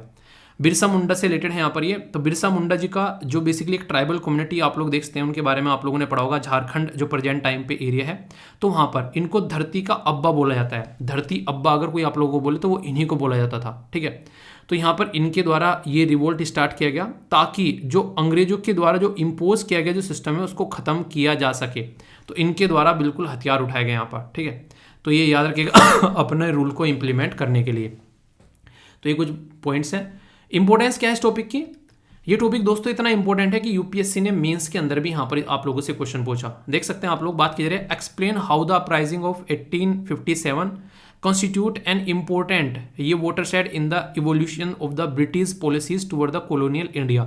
यानी कि ये बोल सकते हैं कि जो एक तरीके से ब्रिटिश कॉलोनी चली हुई आ रही थी, उनको लग रहा था कि एक छत्रसाल वो अपना साम्राज्य फैलाने वाले हैं, उस पर एक क्वेश्चन मार्क लगा दिया था 1857 की क्रांति ने कि भाई साहब तुमको भी यहाँ पर एक तरीके से साइड में किया जा सकता है, ऐसी चीज़ें नहीं कि तुम्हारी दादागिरी चलती रहेगी। एक 2013 में क्वेश्चन पूछा गया, यहाँ पर पूछा गया आप लोगों को जो बेसिकली बताना है कि एक तरीके से जो बैरियर है एज, जेंडर और रिलीजन का, इंडियन वुमेन जो है इसके चलते भी यहाँ पर टॉर्च बियरर रही struggle movement, freedom struggle movement के टाइम पर। यानी कि जो सारी चीज़ें चल रही थी उस टाइम पर, बहुत सारी इशू आप लोगों को देखने को मिल रहे थे। कोई उम्र के बारे में बात कर रहा था, कोई लिंग यानी कि जेंडर के बारे में, कोई रिलीजन यानी कि धर्म के बारे में, पर फिर भी इंडियन वुमेन जो है वो यहाँ पर कंधे से कंधा मिलाकर चलती रही, टॉर्च बियरर बनी स्ट्रगल मूवमेंट के टाइम पर। जैसा मैंने बताया क्विट इंडिया मूवमेंट के टाइम पर सारे लीडर बेसिकली पकड़ लिए गए थे। उसके टाइम पर भी जो रेडियो चलाने वाली थी, नाम है याद है बताइए, अभी मैंने डिस्कस भी आप लोगों से किया था, उनका नाम बताइए। तो यहाँ पर बहुत सारी ऐसी महिलाएं थी। सरोजिनी नायडू जी के बारे में मैंने आप लोगों से एक बार डिस्कस किया था। बहुत इंपॉर्टेंट पर्सनैलिटी हैं जिनके बारे में आप लोग ये बातें याद रखिएगा, ठीक है। कोई भी कंफ्यूजन नहीं होना चाहिए, ओके। तो कोई कंफ्यूजन नहीं होना चाहिए। बाकी कैसा लगा टॉपिक, कोई डाउट है तो बताना, उसको दूर किया जाएगा। एक एक पॉइंट जो है माइंड में क्रिस्टल क्लियर रखिएगा। और ये कोई भी हिस्ट्री का पोर्शन कम से कम पढ़ो तो दिल लगा के पढ़ा करो यार, ठीक है। फीडबैक जरूर देना, कोई डाउट हो तो फिर उसको दूर करेंगे, ओके। दोस्तों ये काफ़ी इंटरेस्टिंग आर्टिकल है। वैसे इसके बारे में मैंने आप लोगों से थोड़ा सा डिस्कशन पहले भी किया था, पर लेकिन अब जो है थोड़ा सा आप लोगों का रिवीजन भी होगा और कुछ मैं आप लोगों से क्वेश्चन भी पूछूंगा यहाँ पर।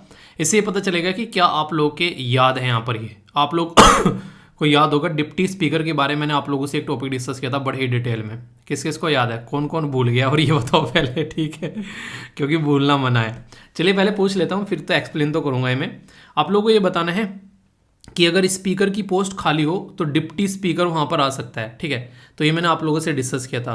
तो यहाँ पर बोला जा रहा है कि जो स्पीकर और डिप्टी स्पीकर के बारे में जब हम लोग बात करते हैं तो उसी से रिलेटेड एक आर्टिकल मैंने डिस्कस किया था, खासकर लोकसभा के बारे में, और एक आर्टिकल मैंने डिस्कस किया था यहाँ पर स्पीकर और डिप्टी स्पीकर के बारे में जो स्टेट लेजिस्लेटिव असेंबली के अंदर में, ठीक है। तो यहाँ पर दोनों से रिलेटेड कौन कौन से आर्टिकल हैं ये आप लोगों को बताना है। एक आर्टिकल मैंने आप लोगों से डिस्कस किया था जिसमें सुप्रीम कोर्ट जो है वो इंटरफेयर नहीं करेगा प्रोसीडिंग में पार्लियामेंट वगैरह की, वो भी एक काफ़ी इंपॉर्टेंट आर्टिकल था। तो तीनों के तीनों आर्टिकल आप लोगों को बताने हैं, बाकी डिस्कस करूँगा, एक बार आप लोग बता दीजिए ताकि रिविजन हो जाए। पार्लियामेंट जो है उसको टेम्पल ऑफ द डेमोक्रेसी भी बोला जाता है, क्योंकि कहीं ना कहीं जो जनता के द्वारा चुने गए नुमाइंदे हैं वो यहाँ पर जाकर बैठते हैं और फिर जनता के लिए रूल और रेगुलेशन बनाते हैं। अभी अगर मैं आप लोगों से यहाँ पर बात करूँ तो हम लोग बात करेंगे डिप्टी स्पीकर के बारे में। नॉर्मली स्पीकर के बारे में आप लोगों ने सुना होगा कि हाँ स्पीकर है देश के अंदर में जब लोकसभा की बात करते हैं, और चेयरमैन है जब राज्यसभा की बात करते हैं। तो राज्यसभा में चेयरमैन होते हैं और लोकसभा में स्पीकर होते हैं, उनके जो एक तरीके से अगर उनकी पोस्ट खाली हो जाती है तो कोई ऑल्टरनेटिव होना चाहिए। तो यहाँ पर डिप्टी स्पीकर को यहाँ पर ऑल्टरनेटिव के तरीके से लेकर चला जाता है कि कहीं ना कहीं अगर दिक्कत हो कि डिप्टी स्पीकर होना चाहिए। पर लेकिन डिप्टी स्पीकर अपने आप में एक इंडिपेंडेंट पूरा ऑफिस है, ऐसा नहीं कि यहाँ पर डिप्टी स्पीकर जो है सबऑर्डिनेट है स्पीकर के, ये बिल्कुल नहीं है। ठीक है, दोनों की अपनी अपनी एक उन्हें कहते हैं एक पोजीशन है। यहाँ पर संविधान के अंदर में आर्टिकल 95 क्या बोलता है, ये बोलता है कि अगर स्पीकर की पोस्ट खाली हो तो डिप्टी स्पीकर वहाँ पर आ सकते हैं। यहाँ तक तो पढ़ लेते हैं, पर लेकिन अगर डिप्टी स्पीकर भी वहाँ पर न हो तो फिर क्या करेंगे, तो प्रेसिडेंट जो है वो यहाँ पर किसी पर्टिकुलर मेंबर को जो है वो अपॉइंट करेंगे इस पर्पज़ के लिए। तो ये काफ़ी इंटरेस्टिंग एक क्वेश्चन आप लोगों से बनता है। सेम बात अगर बात करें यहाँ पर 178 आर्टिकल जो है वो पोजीशन स्पीकर डिप्टी स्पीकर के बारे में, वो स्टेट असेंबली के बारे में बात करता है। और एक आर्टिकल मैंने डिस्कस किया था वो था आर्टिकल 122, यानी कि 122वां जो आर्टिकल है वो क्या बोलता है, वो ये बोलता है कि जो पार्लियामेंट की प्रोसीडिंग है वहाँ पर अगर कोई दिक्कत आ रही है तो सुप्रीम कोर्ट जो है वो उसके अंदर में इंटरफेयर नहीं करेगा। ठीक है, पर लेकिन यहाँ पर मुद्दा क्या बोला सुप्रीम कोर्ट ने फिर क्यों बात करी यहाँ पर, सुप्रीम कोर्ट ये कह रहा है कि ठीक है यार नहीं करेंगे इंटरफेयर, तुम लाइफ को एंजॉय कर रहे हो, पर लेकिन एटलीस्ट कम से कम पोस्ट तो भर दो, खाली पड़ी हुई है। मतलब 2019 से डिप्टी स्पीकर की पोस्ट ही नहीं है, ना सेंटर के पास में, ना राजस्थान के, ना उत्तराखंड के, ना मध्य प्रदेश के, ना उत्तर प्रदेश के, ना झारखंड के, तो फेल हो गए हैं डिप्टी स्पीकर की पोस्ट बनाने में। तो कॉन्स्टिट्यूशनल प्रोविजन को कम से कम फुलफिल तो करो कि हाँ ऐसा कुछ है, ऐसा नहीं कि आप लोग मनमानी चलाओगे। तो कॉन्स्टिट्यूशनल प्रोविजन है डिप्टी स्पीकर के लिए आर्टिकल 93 में, आप लोग उसको लेके ही नहीं आ रहे हो कि दोनों हाउस जो है वहाँ पर अगर बात करें तो आप लोग देखते हैं जैसे कि वहाँ पर चेयरमैन हो गए, यहाँ पर स्पीकर हो गए, तो यहाँ पर लोकसभा शैल choose 2 member of the house to be respectively यहाँ पर स्पीकर और डिप्टी स्पीकर। पर चूज क्यों नहीं कर रहे हैं, जैसा मैंने बताया था क्योंकि अपोजिशन को जाती है डिप्टी स्पीकर की पोस्ट और ये संविधान में नहीं लिखा हुआ है। ये एक कन्वेंशन है एक तरीके से कि हम मान लेते हैं लंबे समय से चीज़ें चली हुई आ रही है, 5 साल के लिए टर्म होती है यहाँ पर। तो बड़ा ही बेसिक सा ये एक ऐसा क्वेश्चन है जिससे ऑलरेडी यूपीएससी 2-3 क्वेश्चन ही पूछ चुके हैं जो मैंने आप लोगों से अटेम्प्ट भी कराए थे। ठीक है, तो कन्फ्यूजन नहीं होना चाहिए। एक बड़ी ही इंटरेस्टिंग सी चीज मार्केट में देखने को मिल रही है जिसको सुनकर आप लोग हैरान हो जाओगे, और ये आज की डेट में हर एक कंपनी कर रही है। आप लोगों ने देखा होगा अगर कोई प्रोडक्ट बना रहा है तो वो उसके ऊपर एक टैग लगाता है कि भाई साहब इन्वायरमेंट फ्रेंडली है ये प्रोडक्ट, या फिर कोई प्रोडक्ट बना रहा है तो वो उसके ऊपर टैग लगाने की कोशिश करता है कि भाई साहब देश के अंदर बनाया गया है, हमारे देश के अंदर में इंडिया, यानी कि एक तरीके से नेशनलिज्म का टैग उसके ऊपर लगाने की कोशिश करता है अपने प्रोडक्ट को बेचने के लिए। इसकी वजह से कई बार घटिया प्रोडक्ट भी अच्छे निकल जाते हैं, और इसी की वजह से कई बार ऐसी चीजें जो कि इन्वायरमेंट को काफी नुकसान पहुंचा रही हैं और फिर भी यहां पर लोग जो है उसको धड़ल्ले से खरीदते हैं क्योंकि उसके पीछे झूठ छुपा होता है। मतलब क्या है, अभी समझाता हूं। एक शब्द है यहां पर जिसका नाम है ग्रीन वॉशिंग, यानी कि एक तरीके से जो शब्द है बहुत ज्यादा न्यूज में आ गया जब यूएन के चीफ गुटरेस एंटोनियो गुटरेस साहब के द्वारा इसके बारे में बातें की गई कॉन्फ्रेंस ऑफ पार्टी 26 के अंदर में, ये शब्द यहां पर काफी ज्यादा न्यूज में आ गया। मैंने भी सुना, मैंने कहा क्या है ग्रीन वॉशिंग, भाई साहब देखे तो सही इसके बारे में क्या ग्रीन कलर डालकर कोई धुला बुला जा रहा है क्या, तो देखा तो रियलिटी में ग्रीन कलर डालकर धुला जा रहा है लोगों के दिमाग को, ताकि लोग जो है वो प्रोडक्ट खरीदें जो ये बेचना चाहते हैं ग्रीन वॉशिंग के नाम पर। बहुत सारे लोग आप लोगों को नेशनलिज्म के नाम पर बहुत सारे प्रोडक्ट बेचते हुए आज के मार्केट में नजर आएंगे, क्योंकि नेशनलिज्म का ठप्पा लगते ही ये लगता है देश की फीलिंग आती है, पर लेकिन इन रियलिटी प्रोडक्ट के अंदर में दम नहीं होता है, इसके ऊपर काम नहीं किया गया होता है। तो ये आप लोगों को समझना पड़ेगा। तो ये काफी इंपॉर्टेंट टॉपिक है इन्वायरमेंट के पॉइंट ऑफ व्यू से, और मैं तो बोलता हूं यहां पर इन्वायरमेंट से रिलेटेड आप लोगों का आंसर राइटिंग का भी क्वेश्चन बन सकता है आसानी से। बोला गया कि we must have zero tolerance for net zero green washing. Guterres साहब ने ये बोला साफ साफ कि आज के डेट में जो प्राइवेट कंपनी है या फिर नॉन स्टेट एक्टर यानी कि वो लोग जो कि प्रॉफिट के ऊपर काम करते हैं, प्राइवेट कंपनी ना आप लोगों को 99% प्रॉफिट के ऊपर काम करती हुई नजर आएगी। कोई एक आधी कंपनी तो बोल सकते हैं जैसे टाटा हो गया, ठीक है, जो लोगों के लिए काम करती है और इतना ज्यादा दान करती है जिसकी कुछ हद नहीं है, एक आधी को छोड़कर, वरना हर एक कंपनी जो है प्रॉफिट के लिए काम करती है। रिलायंस के बारे में मैंने आप लोगों को बताया था कि एयरपोर्ट वाला लिंक भाई साहब उसको नुकसान पहुंचा रहा था, तो भाई साहब छोड़ के भाग गए बीच में कि क्यों ये नुकसान उठाए। इतने प्रॉफिट ओरिएंटेड रहते हैं कि जनता का फायदा उनको पसंद ही नहीं आता है। अभी बहुत सारी कंपनी ऐसी हैं वो क्या कर रही है, एप्पल के इवेंट अगर आप लोगों ने देखे होंगे, एप्पल बड़े बड़े इवेंट ऑर्गेनाइज कराता है जब कोई अपना प्रोडक्ट लॉन्च करता है। उन्होंने चार्जर निकाल लिया बॉक्स के अंदर से ये बोलकर कि इन्वायरमेंट को बचाना चाहते हैं। समझ रहे हैं, प्राइस उतना नहीं रखा, प्राइस डाउन नहीं किया, इन्वायरमेंट को बचाना चाहते हैं। हाँ, तुम जो है ट्रिलियन की कंपनी बन गए, इतनी किसी देश की जीडीपी नहीं है और तुम बोल रहे हो कि इन्वायरमेंट को बचाना चाह रहे हैं। इसको बोलते हैं खेल। तो ऐसा खेला खेला जाता है। अब ये कंपनी है गाड़ी की वोल्क्सवैगन, उसने भाई साहब इतने बड़े बड़े झूठ बोले उसने ये बोला कि हम लोग आज के टाइम में एमिशन को बिल्कुल कम कर रहे हैं, व्हीकल के अंदर में ये कर रहे हैं, मतलब बिल्कुल ना लो एमिशन पे इको फ्रेंडली हमारी गाड़ी रहेगी। मतलब एक तरीके से आप लोग बोल सकते हैं कि उन्होंने इतना ज्यादा काम किया ऐसी ऐसी बातें बोलकर, पर लेकिन रियलिटी में जो इंजन है वो उसी लेवल पर पोल्यूशन फैला रहा है, बल्कि उससे भी ज्यादा लेवल पर। जब ये चीजें सामने निकल कर आई तब भाई साहब उसके ऊपर कंट्रोल करने की कोशिश की गई कि इनको कंट्रोल करो, क्योंकि लोगों के दिमाग को वॉश करने की कोशिश की जाती है। आप लोगों को ये देखने को मिलेगा, इवन आप लोगों को स्यूडो एडवर्टीजमेंट किए जाते हैं। एक तंबाकू बनाने वाली कंपनी वो अपना एक प्रोडक्ट को इतना फेमस कर देती है और उसके ऊपर अपना टैग लगाती है ताकि उसके दूसरे प्रोडक्ट को भी लोग पहचानना स्टार्ट कर दे कि भाई साहब एक तरीके से ये तो वही कंपनी है यार जो ये वाला प्रोडक्ट बेचती है और ये प्रोडक्ट तो काफी अच्छा है, तो इसलिए ये प्रोडक्ट भी अच्छा होगा। ये लोगों के ब्रेन को वॉश किया जा रहा है, ग्रीन वॉशिंग नहीं है, ये लोगों का ब्रेन वॉशिंग आप लोग बोल सकते हैं यहाँ पर। तो ऐसी ये जो चीजें चल रही हैं ये काफी ज्यादा खतरनाक है। ये फॉल्स और मिसलीडिंग इंफॉर्मेशन फैलाई जाती है, लोगों को इन्वायरमेंट के नाम पर अपना प्रोडक्ट बेचने की कोशिश कंपनीज के द्वारा की जा रही है, और ये काफी लार्ज स्केल पर किया जा रहा है अपने प्रॉफिट के लिए इन्वायरमेंट फ्रेंडली चीज बताकर लोगों को विश्वास दिलाते हैं कि भाई साहब ये बिल्कुल सही है, और लोग उस पर विश्वास कर कर वो उन चीजों को खरीद भी लेते हैं और मिसलीडिंग एड लगाते हैं उनके ऊपर चलाते हैं और मिसलीडिंग लेबल लगाते हैं उनके ऊपर, लोगों को बेसिकली ब्रेन वॉश किया जा रहा है कंप्लीटली। ये बिल्कुल गलत है। यानी कि आज की डेट में जो कंपनीज हैं वो इस तरह की हरकतें जब कर रही हैं ये क्लाइमेट के नाम पर, आप लोग देखो क्या रियलिटी में ग्राउंड लेवल पर उसका इंपैक्ट पड़ता हुआ नजर आएगा? बिल्कुल भी नहीं आएगा। और जो लोग हो सकते हैं कि उसका प्रोडक्ट ना खरीदते, उसके कंपेयर में कोई दूसरा प्रोडक्ट खरीद लेते, पर ग्रीन के नाम पर ये प्रोडक्ट खरीद लिया उन्होंने। बिल्कुल ऐसे ग्रीन पटाखों के नाम पर कोई नॉर्मल पटाखे बेचना स्टार्ट कर दे, लोग तो ये सोचेंगे ग्रीन पटाखे पटका रहे हैं, ऐसा हम लोग और ज्यादा पटकाएं क्योंकि इन्वायरमेंट को इतना नुकसान पहुंचेगा नहीं। और पता चला उसके अंदर में पुरानी बोतल, वो नहीं कहते कि नई बोतल में पुरानी शराब भरकर दे दी, वो वाली कंडीशन आज के डेट में देखने को मिल रही है। और ये खेला ऐसा खेला जा रहा है ना, आप लोग बोलोगे कि मतलब चल क्या रहा है दुनिया के अंदर में, तो बहुत लार्ज स्केल पर यहाँ पर। तो जो वोल्क्सवैगन कंपनी के बारे में मैंने बताया, तो यहाँ पर एक शानदार एग्जांपल यहाँ पर निकल कर आया। बताना किस कंट्री की है ये कंपनी, देखता हूँ कौन कौन बताता है। तो इसने इतने बड़े बड़े झूठ बोले जब सामने चीजें निकल कर आई कि ये खेल कैसे खेल रहे हैं, ऐसा आखिर ऐसा कर भी कैसे सकते हैं, सोच भी कैसे सकते हैं।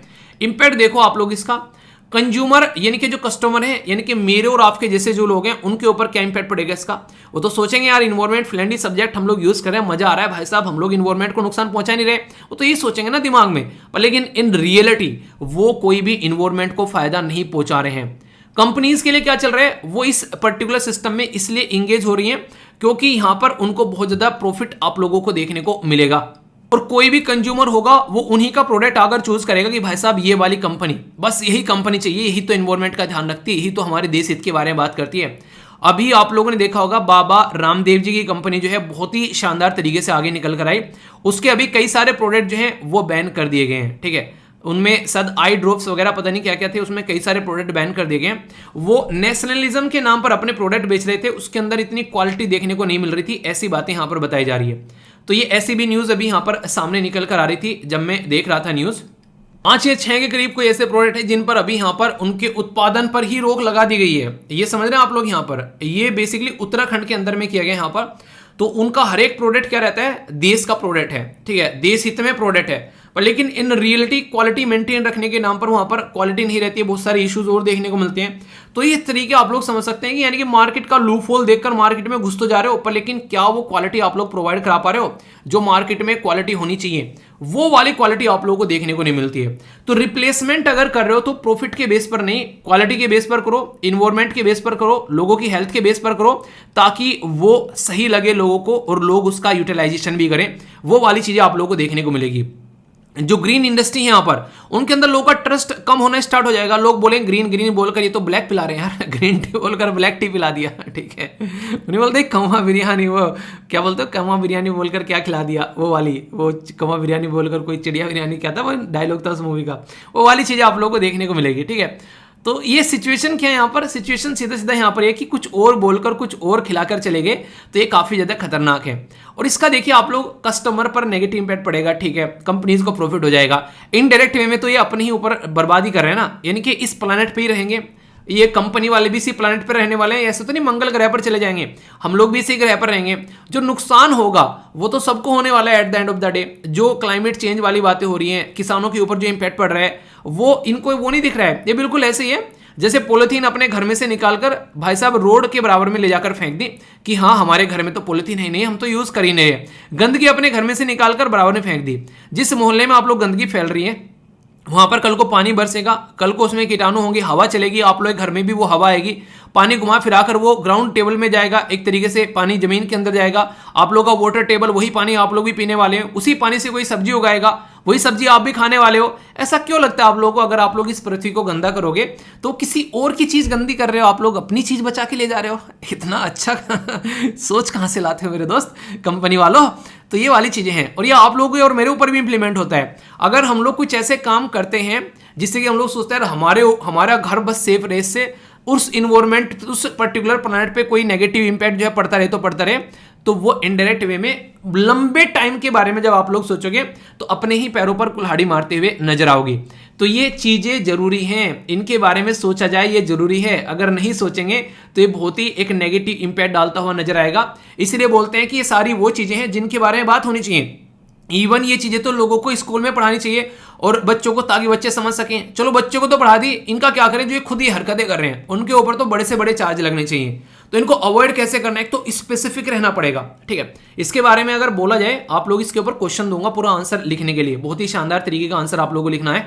अब यहां पर कैसे अवॉइड करना है अगर कल को चलकर यहां पर ऐसी चीजें चल रही हैं। सबसे पहले तो स्पेसिफिक रहना है, बी स्पेसिफिक। यानी कि आप लोग बोले कि हाँ ग्रीन वॉशिंग आप लोग कर रहे हैं, वो अगर स्पेसिफिक रहना स्टार्ट कर देंगे, ये प्रोडक्ट है भाई साहब, ये फायदे हैं, ये नुकसान है, सीधा सीधा लिखना है। ये नहीं कि बढ़ा चढ़ाकर चीजों को यहां पर लिखना है। इको फ्रेंडली है नहीं है, इको फ्रेंडली बता रहे हो, वो हरकतें यहां पर नहीं करनी है। ठीक है, तो जेनरिक टर्म यूज नहीं करनी है, स्पेसिफिक टर्म आप लोगों को यूज करनी है, ये बताया गया। यूज डेटा, यानी कि डेटा आप लोगों को बताना है कि किसके अंदर में कितनी चीजें क्या क्या है। अपना डेटा लिख दो बाकायदा वहां पर कि भाई साहब इतना प्रोटीन है, इतना विटामिन है, इतना कार्बोहाइड्रेट है इसके अंदर में, मतलब उसके ऊपर लिख दो बाकायदा, ताकि लोग जो है वो समझ सके। और यार देखो थोड़ा सा तो आप लोगों को भी समझना पड़ेगा कि हाँ लोगों के लिए सच्चाई आप लोगों को रखनी है। आज नहीं तो कल लोग आप लोगों का झूठ पकड़ लेंगे, और जिस दिन झूठ पकड़ा गया ना उस दिन फिर आप लोग ट्रस्ट गेन करते करते ना बूढ़े हो जाओगे, पर लोग आप लोगों के ऊपर ट्रस्ट नहीं करेंगे, ऐसा धब्बा लग जाएगा। तो एक स्टैंडर्ड बना के रखना, कंपटीशन में आओ ना, सामने वाला कोई कॉम्पीट कर रहा है तो उससे कंपटीशन में आओ। सामने वाला आपको लोग के सामने कोई प्रोडक्ट बना के लेकर आया, उससे बढ़िया प्रोडक्ट लेके आओ ना आप लोग। ठीक है, सामने वाले को कंपटीशन तो दबा के देखते हैं कौन कहां पर टिक पाता है। कोई भी मार्केट में प्रोडक्ट अगर लेकर आ रहा है आप लोग के इक्विवेलेंट, तो उसके लिए आप लोग अपने रिसर्च एंड डेवलपमेंट करो, अपने प्रोडक्ट पर काम करो, ना कि आप लोग क्या करें, आप लोग यहां पर चिंदीगिरी करना स्टार्ट कर दो। तो ये देखने को मिलेगा। सर्टिफिकेशन आप लोग का ठप्पा होना चाहिए, एक स्टैंडर्ड, यानी कि ये नहीं कि स्टडी लवर वीर के नाम पर कोई भी यहां पर कोई भी न एक तरीके से ना ये लोगो चिपकाया और बोल रहे हैं कि स्टडी लवर वीर का प्रोडक्ट है, ऐसे थोड़ा ना हो जाएगा। तो उस प्रोडक्ट के ऊपर लोगों का ट्रस्ट भी होना चाहिए, वो देखने को मिलेगा। और यार सोसाइटी की भी अकाउंटेबिलिटी है, आप लोग अपना सोचे कि जो चल रहा है हमारे ऊपर क्या इंपैक्ट पड़ रहा है, आज नहीं तो कल आप लोगों के ऊपर भी इंपैक्ट पड़ेगा। कुछ भी नुकसान अगर इन्वायरमेंट में हो रहा है, कुछ भी नुकसान अगर कहीं पर आप लोगों को देखने को मिल रहा है, किसी के साथ में कुछ गलत हो रहा है, तो आप लोग अपने लेवल पर कुछ कर सकते हैं तो जरूर करिए, क्योंकि आज किसी के साथ में हो रहा है कल को आप भी उसके भागीदार बन सकते हैं। तो इसलिए आप लोगों को भी थोड़ी चीजें यहां पर अंडरस्टैंड करनी पड़ेंगी, ये चीजें जरूरी है। अगर नहीं सुधरी तो फिर दिक्कत आएगी। ठीक है, ग्रीन वॉशिंग के नाम पर कुछ आप लोगों के सामने यहां पर चीजें हैं। ठीक है, बोला यह जा रहा है कि अनएथिकल प्रैक्टिस है जो कि कंपनीज मिसलीड कर रही है कंज्यूमर को, और यहां पर इन्वायरमेंट फ्रेंडली के नाम पर 73% ऑफ ग्लोबल जो कंज्यूमर है, ठीक है, would change their consumption habit to reduce their environment impact, यानी कि इन्वायरमेंट के इंपैक्ट को वो कर लेंगे, पर लेकिन रियलिटी में बोल तो दिया कर लेंगे, पर जो प्रोडक्ट वो ले रहे हैं उस प्रोडक्ट के अंदर में कुछ ऐसा देखने को मिल ही नहीं रहा है जैसा वो सोच रहे हैं, जैसा वो सोचकर उसको यूज कर रहे हैं। तो ये कुछ जो डेटा है आप लोगों के सामने इन्हीं चीजों से रिलेटेड है यहाँ पर, जिसके ऊपर आप लोग यहाँ पर देखते हैं, ताकि सिचुएशन को संभाला जा सके। कोई कपड़ा लेकर आ रहे हैं, कोई प्रोडक्ट आप लोग लेकर आ रहे हैं, पेड़ लगाने के बारे में बात करें तो लेस देन 5% जो कार्बन एमिशन है वो यहाँ पर आप लोगों को देखने को मिलेगा, एक्चुअली रिमूव किया जाता है। तो कम देखिए, एक तो चीज ये है कि हम लोग कुछ प्रोडक्ट ही ऐसे यूज न करें जो कि इन्वायरमेंट को नुकसान पहुंचा रहे हैं। तो यहाँ पर वो तो आप लोग देखें पॉजिटिव इंपैक्ट हो गया, डायरेक्ट हम लोगों ने प्रोडक्ट ही यूज नहीं किए। दूसरा पेड़ भी लगा रहे हैं हम लोग ऊपर से यहाँ पर एक तरीके से यानी कि अपनी आदतों के साथ में हम लोग को चीजों को सुधारना पड़ेगा, उनका एक पॉजिटिव रिजल्ट इंपैक्ट आप लोगों को होता हुआ नजर आएगा। अगर लिखने के लिए जब क्वेश्चन दूंगा तो यहाँ पर 6 ऐसे पाप सेंस आप लोग बोल सकते हैं जो ग्रीन वॉशिंग के हैं। सबसे पहला है फिबिंग, यानी कि मेकिंग इन्वायरमेंट जो क्लेम है वो सिंपली फॉल्स, यानी कि झूठे मूठे एक तरीके से मार्केट में लाकर रख देना कि हाँ ये इन्वायरमेंट से रिलेटेड यहाँ पर चीजें हैं। वेगनेस, यानी कि नॉन स्पेसिफिक रहना, बोल कुछ रहे हैं और कर कुछ रहे हैं वो चीजें। आप लोगों को देखने को मिला किसी चीज के लिए कोई प्रूफ न देना, जो एक तरीके से एक्चुअल चीज है उसको छुपा के रखना, ठीक है। एक कोई छोटी सी चीज बता दी, अच्छा ये चीज है एनवायरमेंट फ्रेंडली, और पूरा प्रोडक्ट उसी के नाम पर बेच दिया, ये गलत है। इररिलेवेंट जो चीजें हैं मटेरियल वगैरह वो यूज करना, और लेसर इविल यानी कि कुछ ऐसा नहीं, एक तरीके से कई बार आप लोगों ने देखा होगा कि हाँ इतना तो चलता है, आटे में नमक जितना तो काम चलता है, वो वाली चीजें। किसी एक प्रोडक्ट में छोटी सी कमी है, चलो चलने दो, क्या चल रहा है, इतना ही तो इन्वायरमेंट को नुकसान पहुंचा ले। जब लार्ज स्केल पर उसको यूज किया जाएगा तो वो एक ह्यूज नेगेटिव इंपैक्ट डालता हुआ नजर आएगा। इंटरेस्टिंग चीज देखो, 4744 ग्रीन प्रोडक्ट जो है यूएसए और कनाडा के अंदर में, जब यहां पर उनको सर्वे किया गया, 95% प्रोडक्ट जो थे यहां पर वो गिल्टी पाए गए ग्रीन वॉशिंग के। इससे अंदाजा आप लोग लगा सकते हैं 95% प्रोडक्ट के ऊपर बस लेबल लगा हुआ है भाई साहब, उनके अंदर सारी चीजें यहां पर देखने को मिलेगी। ये जो आप लोगों को 6 बेसिकली स्टेप बताए गए, ये सारे उनके द्वारा इस्तेमाल किए जा रहे हैं। अब आप लोग यहां पर ये देखिए, ये प्रोडक्ट बेचने के नाम पर इन्होंने तो हरकतें कर दी कि हाँ ये ऐसा कुछ कर रहे हैं, पर इन रियलिटी लोग जब उसको यूज कर रहे हैं तो उसका इंपैक्ट क्या पड़ रहा है, ठीक है। तो यहां पर आप लोग समझ सकते हैं ये बच रहे हैं किस चीज से, ये कार्बन क्रेडिट से बच रहे हैं, क्योंकि पता है कि आप लोग अगर ज्यादा नुकसान पहुंचाओगे कार्बन को तो फिर आप लोगों को ग्रीन हाउस एमिशन के लिए एक एक्स्ट्रा टैक्स टाइप में चीजें देने पड़ेंगी, ठीक है। तो यहां पर इंडिविजुअल तो खरीद रहा है, मजे ले रहा है, पर इन रियलिटी ये अपने ही आपको यहां पर नुकसान पहुंचा रहे हैं, ठीक है।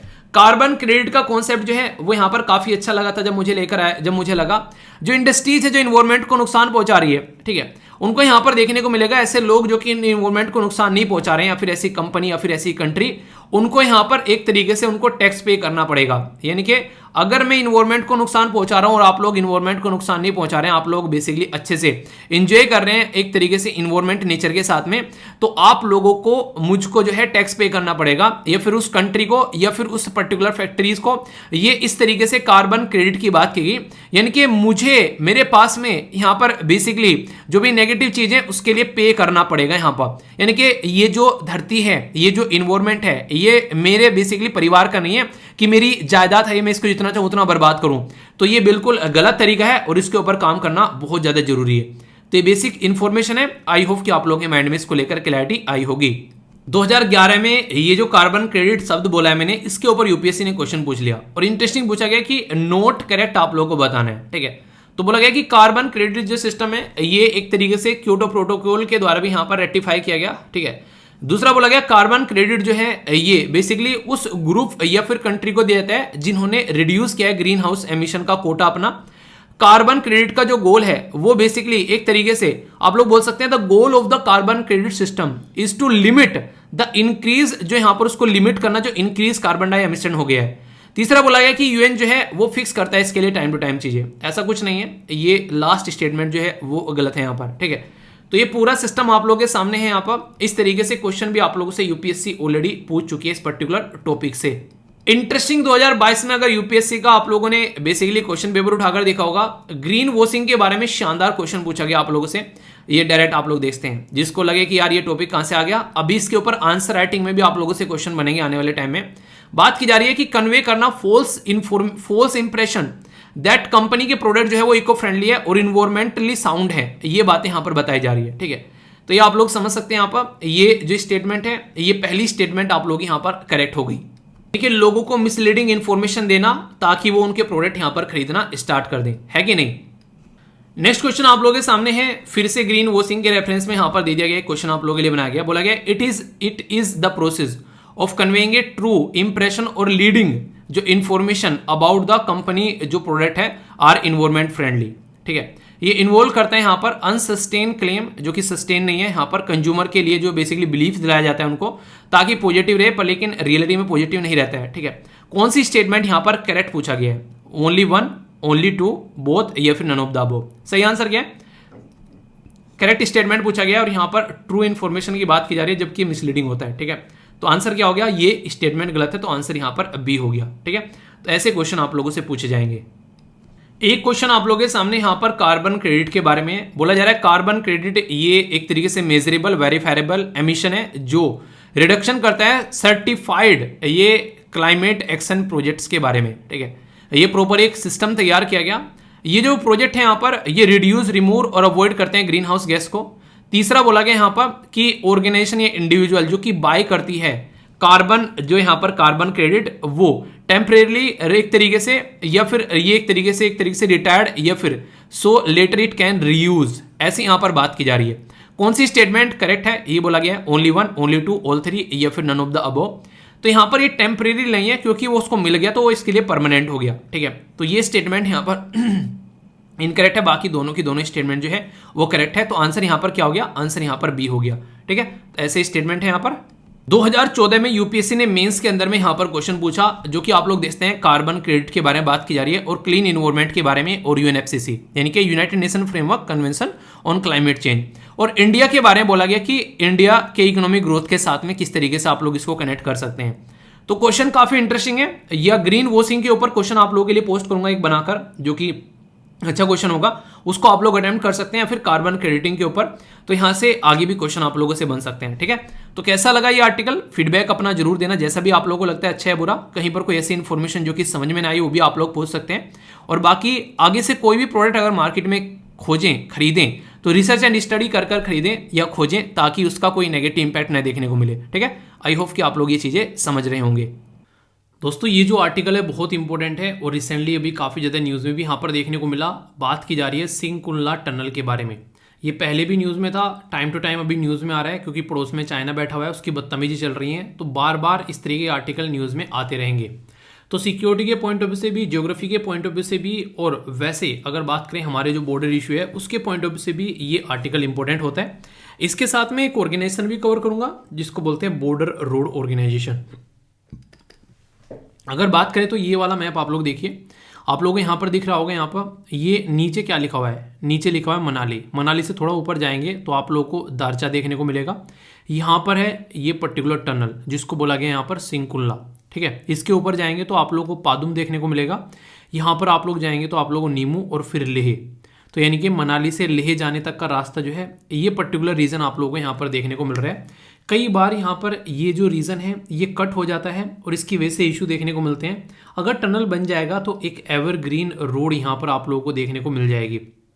तो सिंकुला टनल जो है यहाँ पर आप लोग बोल सकते हैं कि पादुम को दारचा के साथ में यहाँ पर जोड़ने का काम करेगा। अगर डायरेक्ट क्वेश्चन आप लोगों से पूछा जाए तो कहाँ पर है, ये पादुम को दारचा के साथ में जोड़ेगा सिंकुला टनल, और एक एवरग्रीन टाइप की रोड आप लोगों के लिए यहाँ पर बना के सामने लेकर आएगा। 4.1 किलोमीटर लंबी है यहाँ पर ये पर्टिकुलर जो एक टनल है। इसी के साथ में यहाँ पर लगभग 1681 करोड़ रुपए खर्च किए जाएंगे, और कंप्लीट करने की बारे में बात करें तो बोला जा रहा है कि दिसंबर 2025 तक जो है ये कंप्लीट होता हुआ यहाँ पर नजर आएगा। तो डायरेक्ट इंटरेस्टिंग और इंपॉर्टेंट क्वेश्चन आप लोगों से बन सकता है। इसके बारे में कुछ बेसिक इन्फॉर्मेशन ये तो मैंने बताई दी, कहाँ कहाँ पर किस तरीके से है। बाकी ये बनाया किसके द्वारा जा रहा है, तो बॉर्डर रोड ऑर्गेनाइजेशन, जिसको ब्रो बोलते हैं। तो ब्रो यहाँ पर ये काम करेगा। पूरा प्रोजेक्ट जो है ये एक तरीके से, जैसे टनल आप लोगों को पता है अटल टनल बनाया गया था रोड को कनेक्ट करने के लिए, ऐसे ही यहाँ पर हमारे देश में कई सारे और टनल देखने को मिलेंगे। इससे आसान होगा सिक्योरिटी का मूवमेंट। एक और इम्पोर्टेंट जो कि यहाँ पर आप लोगों को इसके बारे में पता होना चाहिए, लास्ट टाइम जो है बॉर्डर रोड ऑर्गेनाइजेशन के बारे में एक्सप्लेनेशन जो है वो थोड़ा सा आप लोगों का रह गया था। अभी यहाँ पर कुछ एक्स्ट्रा चीज़ें और बॉर्डर रोड ऑर्गेनाइजेशन भी आप लोगों की कवर हो जाएगी। बॉर्डर रोड ऑर्गेनाइजेशन जिसको शॉर्ट फॉर्म में ब्रो बोलते हैं, ओए ब्रो क्या हाल है, तो ये ब्रो वही है, ये हाल खराब करता है चाइना के, ठीक है। मतलब कंस्ट्रक्शन जब भी कंस्ट्रक्शन होने लगता है तो चाइना के पेट में दर्द होने लगता है। तो बॉर्डर रोड ऑर्गेनाइजेशन जो है वो डेवलप कर रहे हैं यहाँ पर ये पर्टिकुलर सिस्टम। अगर बात करूँ तो फ्रेंडली जो पड़ोसी देश हैं जैसे अफगानिस्तान, भूटान, म्यांमार और श्रीलंका, उसमें भी यहाँ पर बॉर्डर रोड ऑर्गेनाइजेशन के द्वारा काम किया गया है। अगर बात करें, फाउंड किया गया था 7 मई 1960 में, हेडक्वार्टर दिल्ली में है, फाउंडर थे जवाहरलाल नेहरू जी। पेरेंट ऑर्गेनाइजेशन ये कुछ टाइम तक, तो अगर बात करें यहाँ पर पहले यहाँ पर फंड मिलता था इसको ministry of road transport and highway, और काम करती थी मिनिस्ट्री ऑफ डिफेंस के अंडर में। पर अब कंप्लीटली यहाँ पर इसकी पिताश्री जो हो गई है वो मिनिस्ट्री ऑफ डिफेंस है, ब्रो की, ठीक है। Everything is achievable through hard work, ये यहाँ पर आप लोगों को इसका वो देखने को मिलेगा मोटो, ठीक है। तो यहाँ पर एक तरीके से अगर बोले तो संस्कृत में यहाँ पर बात की जा रही है सर्वेना स्वम साध्यम, ठीक है। तो अगर ये SSS भी अगर आप लोग यहाँ पर याद रखें तो ये भी आप लोगों के लिए काफ़ी इंपॉर्टेंट यहाँ पर देखने को मिलेगा, ठीक है। अगर बात करूँ यहाँ पर डायरेक्टर जनरल कौन है, तो ये आप लोगों को बताना है। बाकी आप लोगों के सामने है जो भी चीज़ें हैं इसके बारे में क्वेश्चन पूछा जा चुका है कि ये ओनली इंडिया के लिए काम करती है, तो याद रखना पड़ोसी देशों को भी हेल्प कर चुकी है ये ऑर्गेनाइजेशन, ओके। दोस्तों आप लोगों ने देखा होगा, जैसे अगर बात करूँ जब स्टार लगाने की बात आती है तो नीचे आप लोगों को देखने को मिलता है असिस्टेंट सब इंस्पेक्टर होता है, ठीक है। फिर ऊपर जाते हैं थोड़ा सा तो सब इंस्पेक्टर आप लोगों को नजर आता है। यहाँ पर 1 स्टार देखने को मिलेगा कंधे पर, यहाँ पर आप लोग को 2 स्टार देखने को मिलते हैं। फिर आता है इंस्पेक्टर, यानी कि शब्द जो है वो कम होते जा रहे हैं और स्टार जो है वो बढ़ते जा रहे हैं, ठीक है। तो यहाँ पर 3 स्टार हो गए। फिर जैसे ही आईपीएस वाली कैटेगरी में आते हैं तो यहाँ पर एम्बलम, यानी कि जो एम्बलम आप लोगों के कंधे पर आ जाता है, तो ये पैटर्न आप लोगों को यहाँ पर देखने को मिलता है। तो यहाँ पर एक तरीके से डेजिग्नेशन जो है वो चेंज हो रहा है। ऐसे यहाँ पर अभी जो सीनियर एडवोकेट होते हैं उनके डेजिग्नेशन के बारे में बात की जा रही है सुप्रीम कोर्ट के अंदर में। तो ये आर्टिकल अभी रिसेंटली न्यूज़ में देखने को मिला। सेंट्रल गवर्नमेंट जो है वो गाइडलाइन चेंज कर रहा है कि डेजिग्नेशन सीनियर एडवोकेट का, उसके लिए अगर बात करें ऑलरेडी हमारे देश के अंदर में केस है जो कि आप लोग याद रखिएगा, इसको बोलते हैं Indira Jaising versus Union of India का केस है 2017 का। तो यहाँ पर ये गाइडलाइन इशू की गई थी सुप्रीम कोर्ट के द्वारा कि जो सीनियर एडवोकेट हैं वो वेरियस कैटेगरी में आप लोगों को यहाँ पर देखने को मिलते हैं, जो कि सुप्रीम कोर्ट के सामने जो एक तरीके से प्रैक्टिस करते हैं, ठीक है। तो यहाँ पर एडवोकेट जो डेजिग्नेशन है उसके बारे में बात की जा रही है कि सीनियर जो यहाँ पर रहेगा बाय सुप्रीम कोर्ट या फिर हाई कोर्ट के बेस्ड ऑन द उसकी एबिलिटी, यानी कि सीनियरिटी जो होगी उसकी एबिलिटी के बेस पर होगी। ऐसे नहीं कि कल का कोई भी आगे नो सीखे अगर बैठ जाए और उसको सीनियर एडवोकेट का दर्जा हम लोग दे देंगे, उसकी एबिलिटी क्या है उसको बेसिकली देखा जाएगा, उसके बेस पर यहाँ पर ये चीज़ें मिलेंगी। और इसके लिए कहाँ से किस तरीके से चीज़ें चेक की जाएंगी, तो यहाँ पर याद रखिएगा committee for designation of the senior advocate और परमानेंट कमिटी, वो यहाँ पर ये सारी चीज़ें देखेगी और इसके बेस पर चीज़ें जो हैं वो डिसाइड की जाएगी। सीनियर एडवोकेट जो है बोला जा रहा है कि is not entitled to appear without any advocate on record in the Supreme Court और without a junior in the other tribunal. तो यानी कि एक तरीके से कहीं ना कहीं बोलते हैं एक तरीके से सपोर्ट जो रहती है यहाँ पर, तो उसके बारे में बात की जा रही है। तो यहाँ पर कहीं ना कहीं इस डेजिग्नेशन को भी चेंज करने के बारे में बात की जा रही है। तो इसके बारे में कुछ बेसिक इन्फॉर्मेशन लिखी हुई है जो मैंने बताई यहाँ पर। ये केस याद जरूर रखना, और कुछ रखो चाहे ना रखो, पर डायरेक्ट पूछ ले सीनियर एडवोकेट के बारे में तो Indira Jaising versus Union of India 2017 का केस है यहाँ पर कि किस तरीके से सीनियर एडवोकेट जो है सुप्रीम कोर्ट में होने चाहिए, उसकी गाइडलाइन है। आप लोगों को बता दूं राम जेठमलानी जो थे वो इतने सीनियर एडवोकेट थे कि जज भी जो थे कहीं ना कहीं घबराते थे जब सामने वो आकर बैठते थे, ठीक है। तो ऐसी ऐसी भी चीज़ें देखने को मिलती है। कई सारे इतने धांसू जज हैं वो सीनियर जो बेसिकली एडवोकेट है हमारे देश के अंदर में, कि एक तरीके से कहीं ना कहीं वो इतनी नॉलेज रखते हैं जिसकी कुछ हद नहीं है, ठीक है। तो कई सारे ऐसे सीनियर जज आप लोगों को देखने को मिलते हैं। तो ये बेसिक चीज़ है, कन्फ्यूज़न नहीं होना चाहिए। रिन्यूएबल एनर्जी और सस्टेनेबल डेवलपमेंट जो है वो हमेशा आप लोगों को न्यूज़ में देखने को मिलता है। तो उसी के बारे में यहाँ पर ये आर्टिकल है। हाइड्रोजन के बारे में मैंने आप लोगों से बात की थी, जिसको हम लोग ग्रीन हाइड्रोजन बोलते हैं। सस्टेनेबल जो यहाँ पर एग्री फूड एक्सेलरेटर प्रोग्राम के बारे में बात की जा रही है। देखिए अगर आज के डेट में हम लोग कुछ खाना खा रहे हैं, हम लोगों ने पता चला खा खाकर धरती पे से सारी चीज़ें खत्म कर डाली, तो ऐसा नहीं होना चाहिए। तो sustainable agri food accelerator programme जो है उसके बारे में आप लोगों से बात करूं तो food and agriculture organisation plus seed partnership जो है उसके द्वारा लॉन्च किया गया प्रोग्राम है यहाँ पर आप लोगों के लिए। यहाँ पर सीड जो है वो क्या है, एक ग्लोबल पार्टनरशिप है जो कि सस्टेनेबल डेवलपमेंट को किस तरीके से लेकर चलना है और ग्रीन इकोनॉमी को कैसे लेकर चलना है, इसके ऊपर फोकस देकर चलती है। तो सस्टेनेबल डेवलपमेंट गोल में आप लोगों को पता है टोटल मिलाकर 17 सस्टेनेबल डेवलपमेंट गोल है। पहला ही जो गोल है वो बोलता है नो पॉवर्टी, फिर बोलता है जीरो हंगर। तो इस तरीके से आप लोगों को चीज़ देखने को मिलेगी। ये सारी सस्टेनेबल डेवलपमेंट गोल की कैटेगरी में आप लोगों को चीज़ देखने को मिलती है। तो इसके चलते कल को आप लोगों से कई बार क्वेश्चन भी पूछ ले जाते हैं, तो माइंड में कोई कंफ्यूजन नहीं होना चाहिए। तो 17 सस्टेनेबल डेवलपमेंट होते हैं। पहला पॉवर्टी के बारे में बात करते हैं, दूसरा भुखमरी के बारे में यहाँ पर आप लोगों को बात करता हुआ नजर आता है, ठीक है। तो ये तो बेसिक चीज़ें मैंने आप लोगों को बता दी। बाकी अगर बात करूँ यहाँ पर ये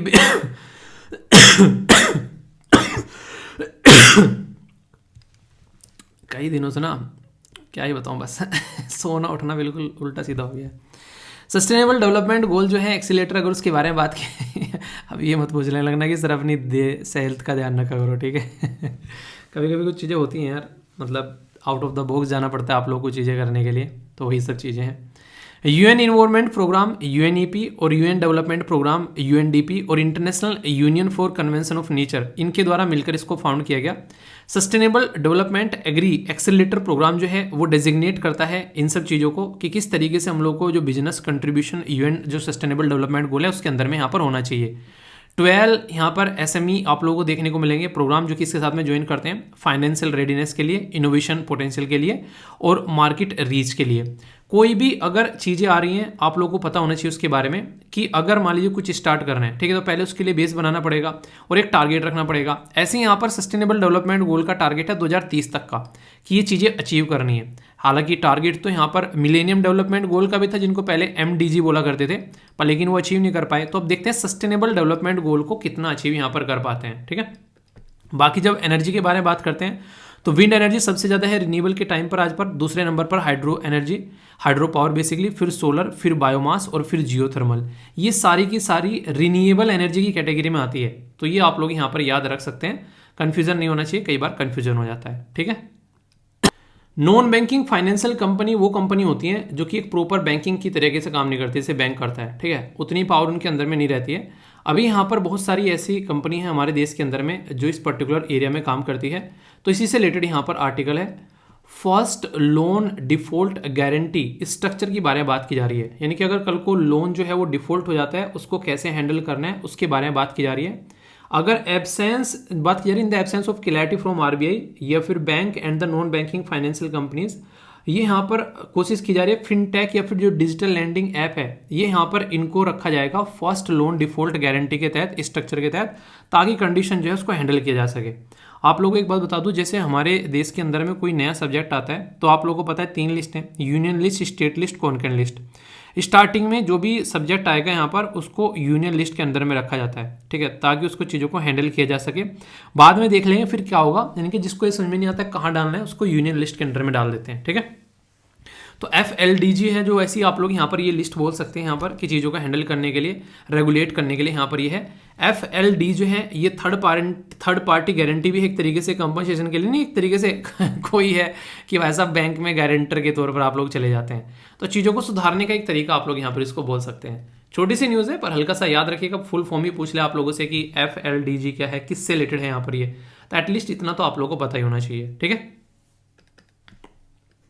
बात की जा रही है इंडिया का एम है कट करने के लिए एमिशन, यहाँ पर emission intensity of GDP by 2020 से 25, ministry of environment, forest and climate change के द्वारा यहाँ पर बोला गया है। तो टारगेट तो हम लोगों ने रख रखे हैं 2070 तक भी, आप लोगों को पता है क्या क्या हम लोग करना है, तो उसी में और टारगेट है यहाँ पर। नेक्स्ट यहाँ पर बात की जा रही है BEML के साथ में यहाँ पर MOU साइन किया जा रहा है दिल्ली मेट्रो का, तो इसकी वजह से यहाँ पर ये न्यूज़ में है। तो दिल्ली मेट्रो जो है वो यहाँ पर बेसिकली DMRC, यहाँ पर आप लोगों को देखने को मिलेगा SPV, इसको बोलते हैं स्पेशल पर्पज व्हीकल, यहाँ पर कंस्ट्रक्शन करने के लिए यहाँ पर basically Bahrain metro rail project जो फेज 3 आप लोगों को यहाँ पर देखने को मिलेगा, ठीक है। तो बहरीन के बेसिकली यहाँ पर मेट्रो प्रोजेक्ट आप लोगों के सामने नजर आएगा। जिस किसी को देखना है कहाँ पर एग्जैक्टली लोकेटेड, तो ये आप लोगों के सामने है, ठीक है। तो ये बहरीन आप लोगों को यहाँ पर देखने को मिल रहा है। अगर इसको जूम आउट किया जाए थोड़ा सा तो आप लोग यहाँ पर कनेक्ट कर पाएंगे और अच्छे से। अरे क्या हो गया, अच्छा हाँ, ठीक है। तो ये पर्टिकुलर एरिया आप लोग यहाँ पर देख सकते हैं। तो यहाँ पर हमारी जो है बेसिकली हम लोग यहाँ पर रेल चलाने के लिए सपोर्ट प्रोवाइड कराने वाले हैं। तो अपने ही आप में काफ़ी बड़ी चीज़ है यहाँ पर कि दूसरे देशों में भी हम लोग अपनी चीज़ों को सपोर्ट प्रोवाइड करा रहे हैं, तो इसकी वजह से यहाँ पर ये न्यूज़ में था, ठीक है। तो याद रखिएगा बहरीन से रिलेटेड जहाँ पर जो ऑर्गेनाइजेशन है उसके साथ में काम करेंगे। गवर्नमेंट के द्वारा अपॉइंट किया गया retired civil servant BVR Subrahmanyam साहब को नेक्स्ट जो new chief executive of the NITI Aayog, तो ये रिसेंटली अभी न्यूज़ में था। किसको रिप्लेस किया है इनके द्वारा वो आप लोगों को बताना है। नेक्स्ट यहाँ पर ये काफ़ी इंपॉर्टेंट क्वेश्चन है, देखिए ऐसी न्यूज़ भी आप लोगों से कई बार पूछी जाती है। अगर आप लोग डिफेंस की तैयारी कर रहे हैं खासकर, तो ये ऐसी चीज़ें आप लोगों को कम से कम जरूर पता होना चाहिए, ठीक है। क्वेश्चन बन जाए तो डाउट मत रखना। INS सुमेधा के बारे में बात की जा रही है। तो INS सुमेधा विजिट किया यहाँ पर अबू धाबी पार्टिसिपेट करने के लिए IDEX यानी कि इनोवेशन फॉर डिफेंस एक्सीलेंस, जो यहाँ पर एक्सरसाइज है NAVDEX यानी कि naval defence maritime security exhibition के अंदर में, ठीक है। तो ये इसकी वजह से यहाँ पर न्यूज़ में था। कहाँ पर ये बात की जा रही है, तो याद रखिएगा अबू धाबी यानी कि यूनाइटेड अरब एमिरेट्स के अंदर। इंटरनेशनल खजुराहो डांस फेस्टिवल 2023 ये मध्य प्रदेश में अभी यहाँ पर स्टार्ट हो रहा है। तो अगर स्टेट पीसेस की आप लोग तैयारी कर रहे हैं तो और ध्यान रखिएगा। Department of empowerment of the person with disability ये सेलिब्रेट किया गया वर्ल्ड सोशल जस्टिस डे, तो इसके साथ में आप लोग कनेक्ट करके देख सकते हैं। यूनियन एग्रीकल्चर मिनिस्टर के द्वारा चेयर किया गया national conference on agriculture for जायद, और जो यहाँ पर बेसिकली इसके तहत जो कैंपेन है तो 2023 की बात की जा रही है यहाँ पर। तो ये एग्रीकल्चर मिनिस्टर साहब काम कर रहे हैं। कौन है मिनिस्टर यहाँ पर, ये आप लोगों को बताना है। ये बड़ी बात है यहाँ पर टाटा मोटर्स ने साइन किया है MOU उबर के साथ में।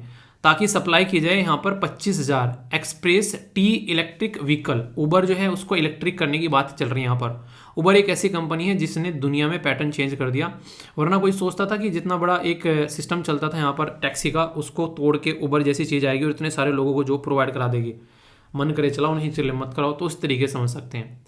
टी हब यानी कि टेक्नोलॉजी हब और हिंदुस्तान एरोनॉटिकल लिमिटेड के द्वारा ज्वाइन किया गया है, यहाँ पर हाथ मिलाया गया है स्टार्टअप को सपोर्ट करने के लिए एरोस्पेस और डिफेंस के फील्ड में। टेक्नोलॉजी हब ये प्रीमियर इनोवेशन इंस्टीट्यूशन है, बेस्ड है हैदराबाद के अंदर में। तो मिलकर काम करेंगे, देश के अंदर में इनोवेशन आएगा, बड़े बड़े स्टार्टअप आएंगे, चीज़ें आगे बढ़ेगी। इनकम टैक्स डिपार्टमेंट के द्वारा रिलीज किया गया कैलकुलेटर, ताकि जो नया टैक्स है उसको आप लोग काउंट कर सकें उसके बेस पर कि आप लोगों की जो इनकम है उस पर कितना टैक्स लगेगा यहाँ पर। तो उसके लिए यहाँ पर ये कैलकुलेटर है जो कि आप लोग यूज़ कर सकते हैं, अपने घर वालों को बता सकते हैं जो टैक्स पे करते हैं। ठीक है दोस्तों, नेक्स्ट यहाँ पर बात की जा रही है all quiet on western front. 7 prize जो हैं जीते गए, including best film UK BAFTA यानी कि ब्रिटिश अकेडमी फिल्म अवार्ड के साथ में। ठीक है, ऑल क्वाइट जो है यानी कि सब चुप या फिर सब शांत, ये एक फिल्म है यहाँ पर जो कि एक जर्मन एंटी वॉर फिल्म के ऊपर बेसिकली यहाँ पर चीज़ दिखाई गई, एक नोवेल है जिसके ऊपर यहाँ पर बनी है। तो उसके चलते यहाँ पर ये काफ़ी ज़्यादा न्यूज़ में आ गई है। इंडिया जो है होस्ट करेगा permanent mission round table, UN का हेड जो बेसिकली हेडक्वार्टर चेयर G20। तो इंडिया जो है G20 की मीटिंग कर रहा है, तो बहुत भी उससे सारे जो भी प्रोग्राम हो रहे हैं वह देश के अंदर हो रहे हैं। ये काफ़ी सोचने वाली बात है। USA के प्रेसिडेंट जो बाइडन साहब जो हैं वो यूक्रेन के अंदर घूमने गए, ठीक है, कीव के अंदर, और यहाँ पर जाकर बेसिकली 500 मिलियन देकर आए हैं आर्म्स डिलीवरी करने के लिए और सपोर्ट प्रोवाइड कराने के लिए। चक्कर क्या देखने को मिल रहा है, वेस्टर्न वर्ल्ड को अगर आप लोग देखोगे, UN को आप लोग देखोगे, मतलब क्या मतलब रह गया इन बॉडी का कि इतने लंबे समय से वॉर चल रही है, इतने सारे लोगों की जान जा रही है दोनों तरफ से, और ये भाई साहब सोल्यूशन ही नहीं निकाल रहे हैं और हथियार सप्लाई कर रहे हैं। यहाँ पर हरकतें देख रहे हो आप लोग, इसको कहते हैं दोगलापन, ये हरकतें देखने को मिलती है। UN मिनिस्टर जो है फूड प्रोसेसिंग एंड इंडस्ट्री इनोग्रेट किया उनके द्वारा इंडियन पवेलियन इन दुबई में। तो ये बेसिकली UAE की बात की जा रही है, तो इसके बारे में आप लोग आइडिया रख सकते हैं। ठीक है, आगे चलते हैं। क्वेश्चन आप लोगों के सामने जो वर्ड है यहाँ पर रोडोड्रेन। ठीक है, तो रोडोड्रेन, तो यहाँ पर ये पर्टिकुलर किससे रिलेटेड है, यहाँ पर ये टर्टल, स्नेक, बटरफ्लाई या फिर प्लांट, तो क्या बोलेंगे इसको आप लोग ये बताओ। ठीक है, नेक्स्ट यहाँ पर बात की जा रही है किसके बारे में, ये है कमला कस्तूरी। कमला कस्तूरी जो है वो एक इंपॉर्टेंट पर्सनैलिटी थी, सिंगर, इकोनॉमिस्ट, इन्वायरमेंटलिस्ट या फिर पॉलिटिशियन, आप लोगों को ये बताना है। तो देखता हूँ कौन आंसर देता है। नेक्स्ट बात की जा रही है, ये मैंने डिस्कस किया था आप लोगों से, स्टॉक एक्सचेंज को रेगुलेट करने के लिए कौन सा एक्ट है, security and exchange board of India, security contrast regulation act 1956, company act या फिर all of the above. Answer बताइए आप लोग। Which part of the Indian constitution declare the ideal welfare of the state, ये question आप लोगों से exam में पूछा जा चुका है ऑलरेडी। ठीक है, directive principle of state policy, fundamental right, preamble या फिर 7th शेड्यूल। देखता हूँ कौन से आंसर देता है। बात की जा रही है थुल के बारे में। ठीक है, THULL, थुल। ठीक है, थुल नहीं बोलते कई बार। तो थुल डांस जो है ये एक तरीके से, और सिंगिंग स्टाइल जो है वो किस राज्य से रिलेटेड है, उड़ीसा, केरला, गुजरात या फिर ये अरुणाचल प्रदेश। सही आंसर क्या है आप लोगों को बताना है। ये CSAT का क्वेश्चन है, वीडियो को पॉज कर एक बार आप लोगों को आंसर देना है, इसके बाद मैं आंसर बताऊंगा। तब तक हम लोग यहाँ पर बात करते हैं एक लेक के बारे में, जिस लेक का नाम है उलसुर। उलसुर लेक कहाँ पर है, ये कर्नाटक के अंदर आप लोगों को देखने को मिल रही है। एग्जैक्ट लोकेशन है आप लोगों के सामने, basically one of the biggest lake है बेंगलुरु के अंदर में। यहाँ पर ये लगभग 50 हेक्टेयर और इसी के साथ में कई सारे और भी जो एरिया में फैली हुई है। ठीक है, अगर बात करें तो यहाँ पर विलेज जो है बेंगलुरु के अंदर में, तो यहाँ पर एक तरीके से have been gifted to the Kempegowda by the Vijayanagar emperor. ठीक है, तो ये आप लोग यहाँ पर समझ सकते हैं। तो उलसुर लेक जो है वो बनाई गई थी यहाँ पर कैंपेगोड़ा के जो प्रेसिडेंसर थे, ठीक है, तो उनके द्वारा, और ओनली सर्वाइविंग ये लेक है जो कि बनाई गई थी यहाँ पर बेसिकली इस पर्टिकुलर एरिया में, जिसको यहाँ पर गौड़ा किंग्स, ठीक है, तो यहाँ पर बेंगलुरु के अंदर में, तो यहाँ पर ओनली ऐसी सर्वाइविंग टैंक आप लोग यहाँ पर इसको बोल सकते हैं। तो ये एक तरीके से इंपॉर्टेंट है, लेक वगैरह पूछ ली जाती हैं, और अगर आप लोग इसके बारे में याद रखेंगे तो कन्फ्यूजन नहीं होगा। तो एग्जैक्ट लोकेशन भी आप लोगों के सामने आ गई, तो इसके बारे में याद रख सकते हैं। ठीक है, कन्फ्यूजन होगा तो बताना। ओके, पहला क्वेश्चन का आंसर क्या है, इसका आंसर है D, यानी कि ये प्लांट है।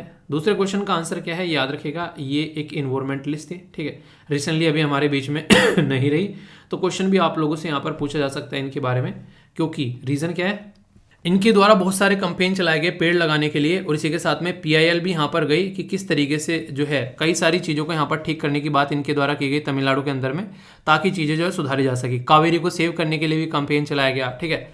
और इसी के साथ में इन्वायरमेंटल सोसाइटी चेन्नई के अंदर के उसके फाउंडर भी थे, ठीक है। तो ये कुछ बातें हैं, अगर क्वेश्चन पूछे आप लोगों से तो कन्फ्यूज़न नहीं होना चाहिए, ओके। नेक्स्ट बात की जा रही है स्टॉक एक्सचेंज के बारे में, तो सारे के सारे कानून हैं यहाँ पर, इनके बारे में याद रखना। मैंने डिस्कस किया था आर्टिकल वेलफेयर स्टेट के बारे में, directive principle of DPS, directive principle of state policy, जिसको आप लोग DPS भी बोलते हो। पार्ट 4 में आप लोगों को देखने को मिलती है, आर्टिकल 36 से लेकर आर्टिकल 51 तक आप लोगों के सामने है, और ये किस कंट्री से हम लोगों ने ली है ये आप लोगों को बताना है, ठीक है। उसका नाम आई से बनता है अब तो बता दोगे, ठीक है। ये एक्ट करते हैं इंस्ट्रूमेंट ऑफ इंस्ट्रक्शन, ताकि स्टेट जो है वो अपना काम ढंग से करता रहे, तो इंस्ट्रूमेंट ऑफ इंस्ट्रक्शन भी इनको बोला जाता है, ठीक है। कौन से राज्य का यहाँ पर ये है, केरला का, ठीक है। तो यहाँ पर बेसिकली थुलुल जो नृत्य या फिर ये जो डांस है यहाँ पर, ये केरला से रिलेटेड आप लोगों को यहाँ पर देखने को मिलेगा, तो इसके बारे में कन्फ्यूजन नहीं होना चाहिए। तो काफ़ी फेमस डांस आप लोगों को यहाँ पर ये नज़र आता है, ठीक है। तो इसके बारे में कुछ बेसिक इन्फॉर्मेशन है, बाकी तो अपना क्वेश्चन का आंसर आप लोगों का जो है ये वाला, इसका आंसर D है, ठीक है, 32, ओके। आप लोगों का ये हो गया। आइए अब बात करेंगे किसके बारे में, वोकैबुलरी के बारे में, एक एक पॉइंट देखेंगे ढंग से, ओके। 5 नए शब्द जो आप लोग की डिक्शनरी में ऐड होने जा रहे हैं आज, ये आप लोगों के सामने आने वाले हैं। आंसर राइटिंग में, इंग्लिश स्पीकिंग में, NDA CDS SSC बैंकिंग के अंदर तैयारी कर रहे हैं तो वहाँ पर एंटोनिम्स सिनोनिम्स आप लोगों से पूछे जाते हैं, और अच्छे से आप लोग अगर इनके ऊपर सेंटेंस फॉर्म करोगे तो लंबे समय तक आप लोग याद भी रख पाओगे। 5 शब्द में से जो पहला शब्द है वो काफ़ी इंटरेस्टिंग है, सुनने में काफ़ी डिफरेंट लगता है, लुल, LULL।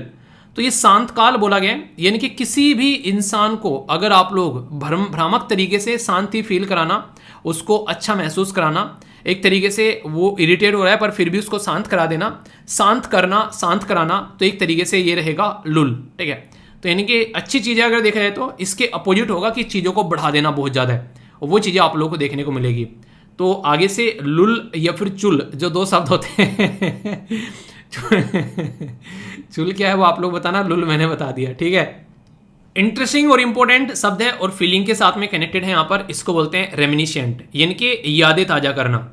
एक तरीके से आप लोग बोलते हैं कि कोई भी ऐसी चीज़ आप लोग, जैसे कि कॉलेज छोड़कर आ गए, ठीक है, तो किसी चीज़ को देखकर आप लोगों को याद आ गया, यहाँ पर बैठकर अपना ना मजे किया करते थे, पार्टी किया करते थे, तो वाली चीज़ें आप लोगों को देखने को मिलेगी। तो इन्हें कहने का मतलब यह है कि यादों को ताज़ा करना, बेसिकली आप लोग रेमिनिशेंट शब्द यूज़ कर सकते हैं। ये शब्द अक्सर आप लोगों ने NCERT में पढ़ा होगा, जिसको बोलते हैं सब्जुगेट। सब्जुगेट मतलब किसी चीज़ को अपने अधीन करना, अपने कंट्रोल में लेना, तो ये सब्जुगेट होता है। एक तरीके से किसी को अपने डोमिनेशन में लेकर आना, किसी को कॉन्कर करना, एक तरीके से अपने कंट्रोल में लेना, डिफीट करना, क्रश करना, खत्म कर देना। और इसके अगर बात करें तो अपोजिट लिबरेट हो जाएगा, इनके से छोड़ना, जिंदगी। कई बार ना एक तरीके से शांति में जिंदगी जी जाए तो उसको एक तरीके से जिंदगी अच्छे से व्यतीत करने वाली बात आती है। फिर एक शब्द आप लोगों ने कई बार सुना होगा, क्रेडिबल। ये इन्फॉर्मेशन काफी क्रेडिबल है, तो उसी से रिलेटेड है यहाँ पर क्रेडुलस, यानी कि भरोसेमंद। तो यानी कि ऐसी चीज जिसके ऊपर विश्वास किया जा सके, ठीक है, तो वो आप लोगों को देखने को मिलेगा, जिसके ऊपर आप लोग एक तरीके से रिलाई कर सकते हैं, ठीक है। तो एक तरीके से एक इसको यहाँ पर एक विश्वास करने वाली थिंग है यहाँ पर ये, तो क्रेडुलस शब्द आप लोगों के सामने है यहाँ पर ये शब्द है। यहाँ पर इसका ना, इसका शब्द का जो ये है प्लमेंट, यानी कि एक तरीके से गिरना, और वो भी हाई स्पीड से गिरना, यानी कि नीचे डिक्लाइन हो जाना किसी चीज का, तेज गति से सीधा नीचे गिरना। ये प्लमेंट वर्ड आप लोग यूज कर सकते हैं। जैसे कई बार टेस्ट लगा रहे हैं, स्कोर काफी तेजी से नीचे गिरता चला गया, ऐसे आप लोग यहाँ पर बोल सकते हैं। तो ये एक शब्द है जो कि काफी इंटरेस्टिंग है ये भी अपने आप में। तो टोटल वैसे तो 5 शब्द आप लोग बोल सकते हैं, लेकिन 5 नहीं है, बहुत सारे शब्द और भी हैं। अगर चाहो तो इनके ऊपर आप लोग सेंटेंस फॉर्मेशन कर सकते हो और इनको सेंटेंस में यूज भी कर सकते हो किसी के सामने। अगर बोलोगे तो सामने वाला ही बोलेगा वाह क्या इंग्लिश बोल रहा है, ठीक है। तो इस तरीके से आप लोग अपनी इंग्लिश को भी इंप्रूव कर सकते हैं, ठीक है। तो अच्छे से इनको एंजॉय करिएगा, कोई भी डाउट हो तो बताना, फिर उसको दूर किया जाएगा। तो कैसा लगा आज का ये डिस्कशन? मैं आशा करता हूँ शानदार तरीके से आप लोगों ने एंजॉय किया होगा। अगर रियलिटी में एंजॉय किया है तो फीडबैक जरूर देना, लाइक डिसलाइक कर कमेंट कर या फिर शेयर कर आप लोग इसको बता सकते हैं। अच्छे से एंजॉय किया करो यार, दिन आप लोगों के हाथ में पूरा पड़ा रहता है। स्टार्टिंग में अपना दिन शानदार तरीके से अगर स्टार्ट करोगे तो पूरा दिन अच्छे जाने की संभावनाएं रहती हैं। ये संभावनाएं आप लोगों को ज़्यादा से ज़्यादा बढ़ानी है। लेक्चर को रिकॉल किया करो और बताया करो कौन सी ऐसी चीजें जो कि आप लोगों को काफी अच्छी लगी। एक ऐसी चीज जो आज की डेट में लेक्चर के साथ में कम से कम ये तो लेकर जाना ही जाना है, वो कौन सी चीज होगी। फीडबैक जरूर देना। फीडबैक का मतलब होता है कि लेक्चर कैसा लगा, तो 5 में से कितने मार्क्स आप लोग दोगे, और अपने कल कितना अचीवमेंट किया आप लोगों ने उसमें भी आप लोग बता सकते हो 5 में से कितने मार्क्स अपने आप को आप लोग दोगे। पीडीएफ टेलीग्राम पर मिल जाती है और ये सारे लिंक आप लोगों को किसी से पूछने की जरूरत नहीं है, वीडियो के नीचे भी आप लोगों को मिल जाते हैं। इसी वीडियो के डिस्क्रिप्शन बॉक्स में जाना, सारे लिंक मिल जाते हैं। मेरे साथ में कनेक्ट हो सकते हैं इंस्टाग्राम, टेलीग्राम, ट्विटर पर सारे वीर तालियान के नाम से डायरेक्ट भी जाकर आप लोग सर्च कर सकते हैं, या फिर प्राइवेटली कुछ मैसेज करना है तो वो भी आप लोग यहाँ पर इंस्टाग्राम या फिर studyloverveer@gmail.com पर आप लोग सेंड कर सकते हैं मुझे। आसपास सफाई रखिए, पानी और पेड़ पौधों को सेव कीजिए, पॉलिथीन और प्लास्टिक बैग वगैरह बिल्कुल भी यूज नहीं करना है। तो मौज लो, रोज लो, नहीं मिले तो खोज लो। मिलता हूं नेक्स्ट लेक्चर में, तब तक के लिए अपना ध्यान रखिए। तो बड़ों को नमस्ते, छोटों को प्यार, छोटी सी लाइफ एंजॉय करार। मिलता हूं नेक्स्ट वीडियो में, तब तक के लिए जय हिंद।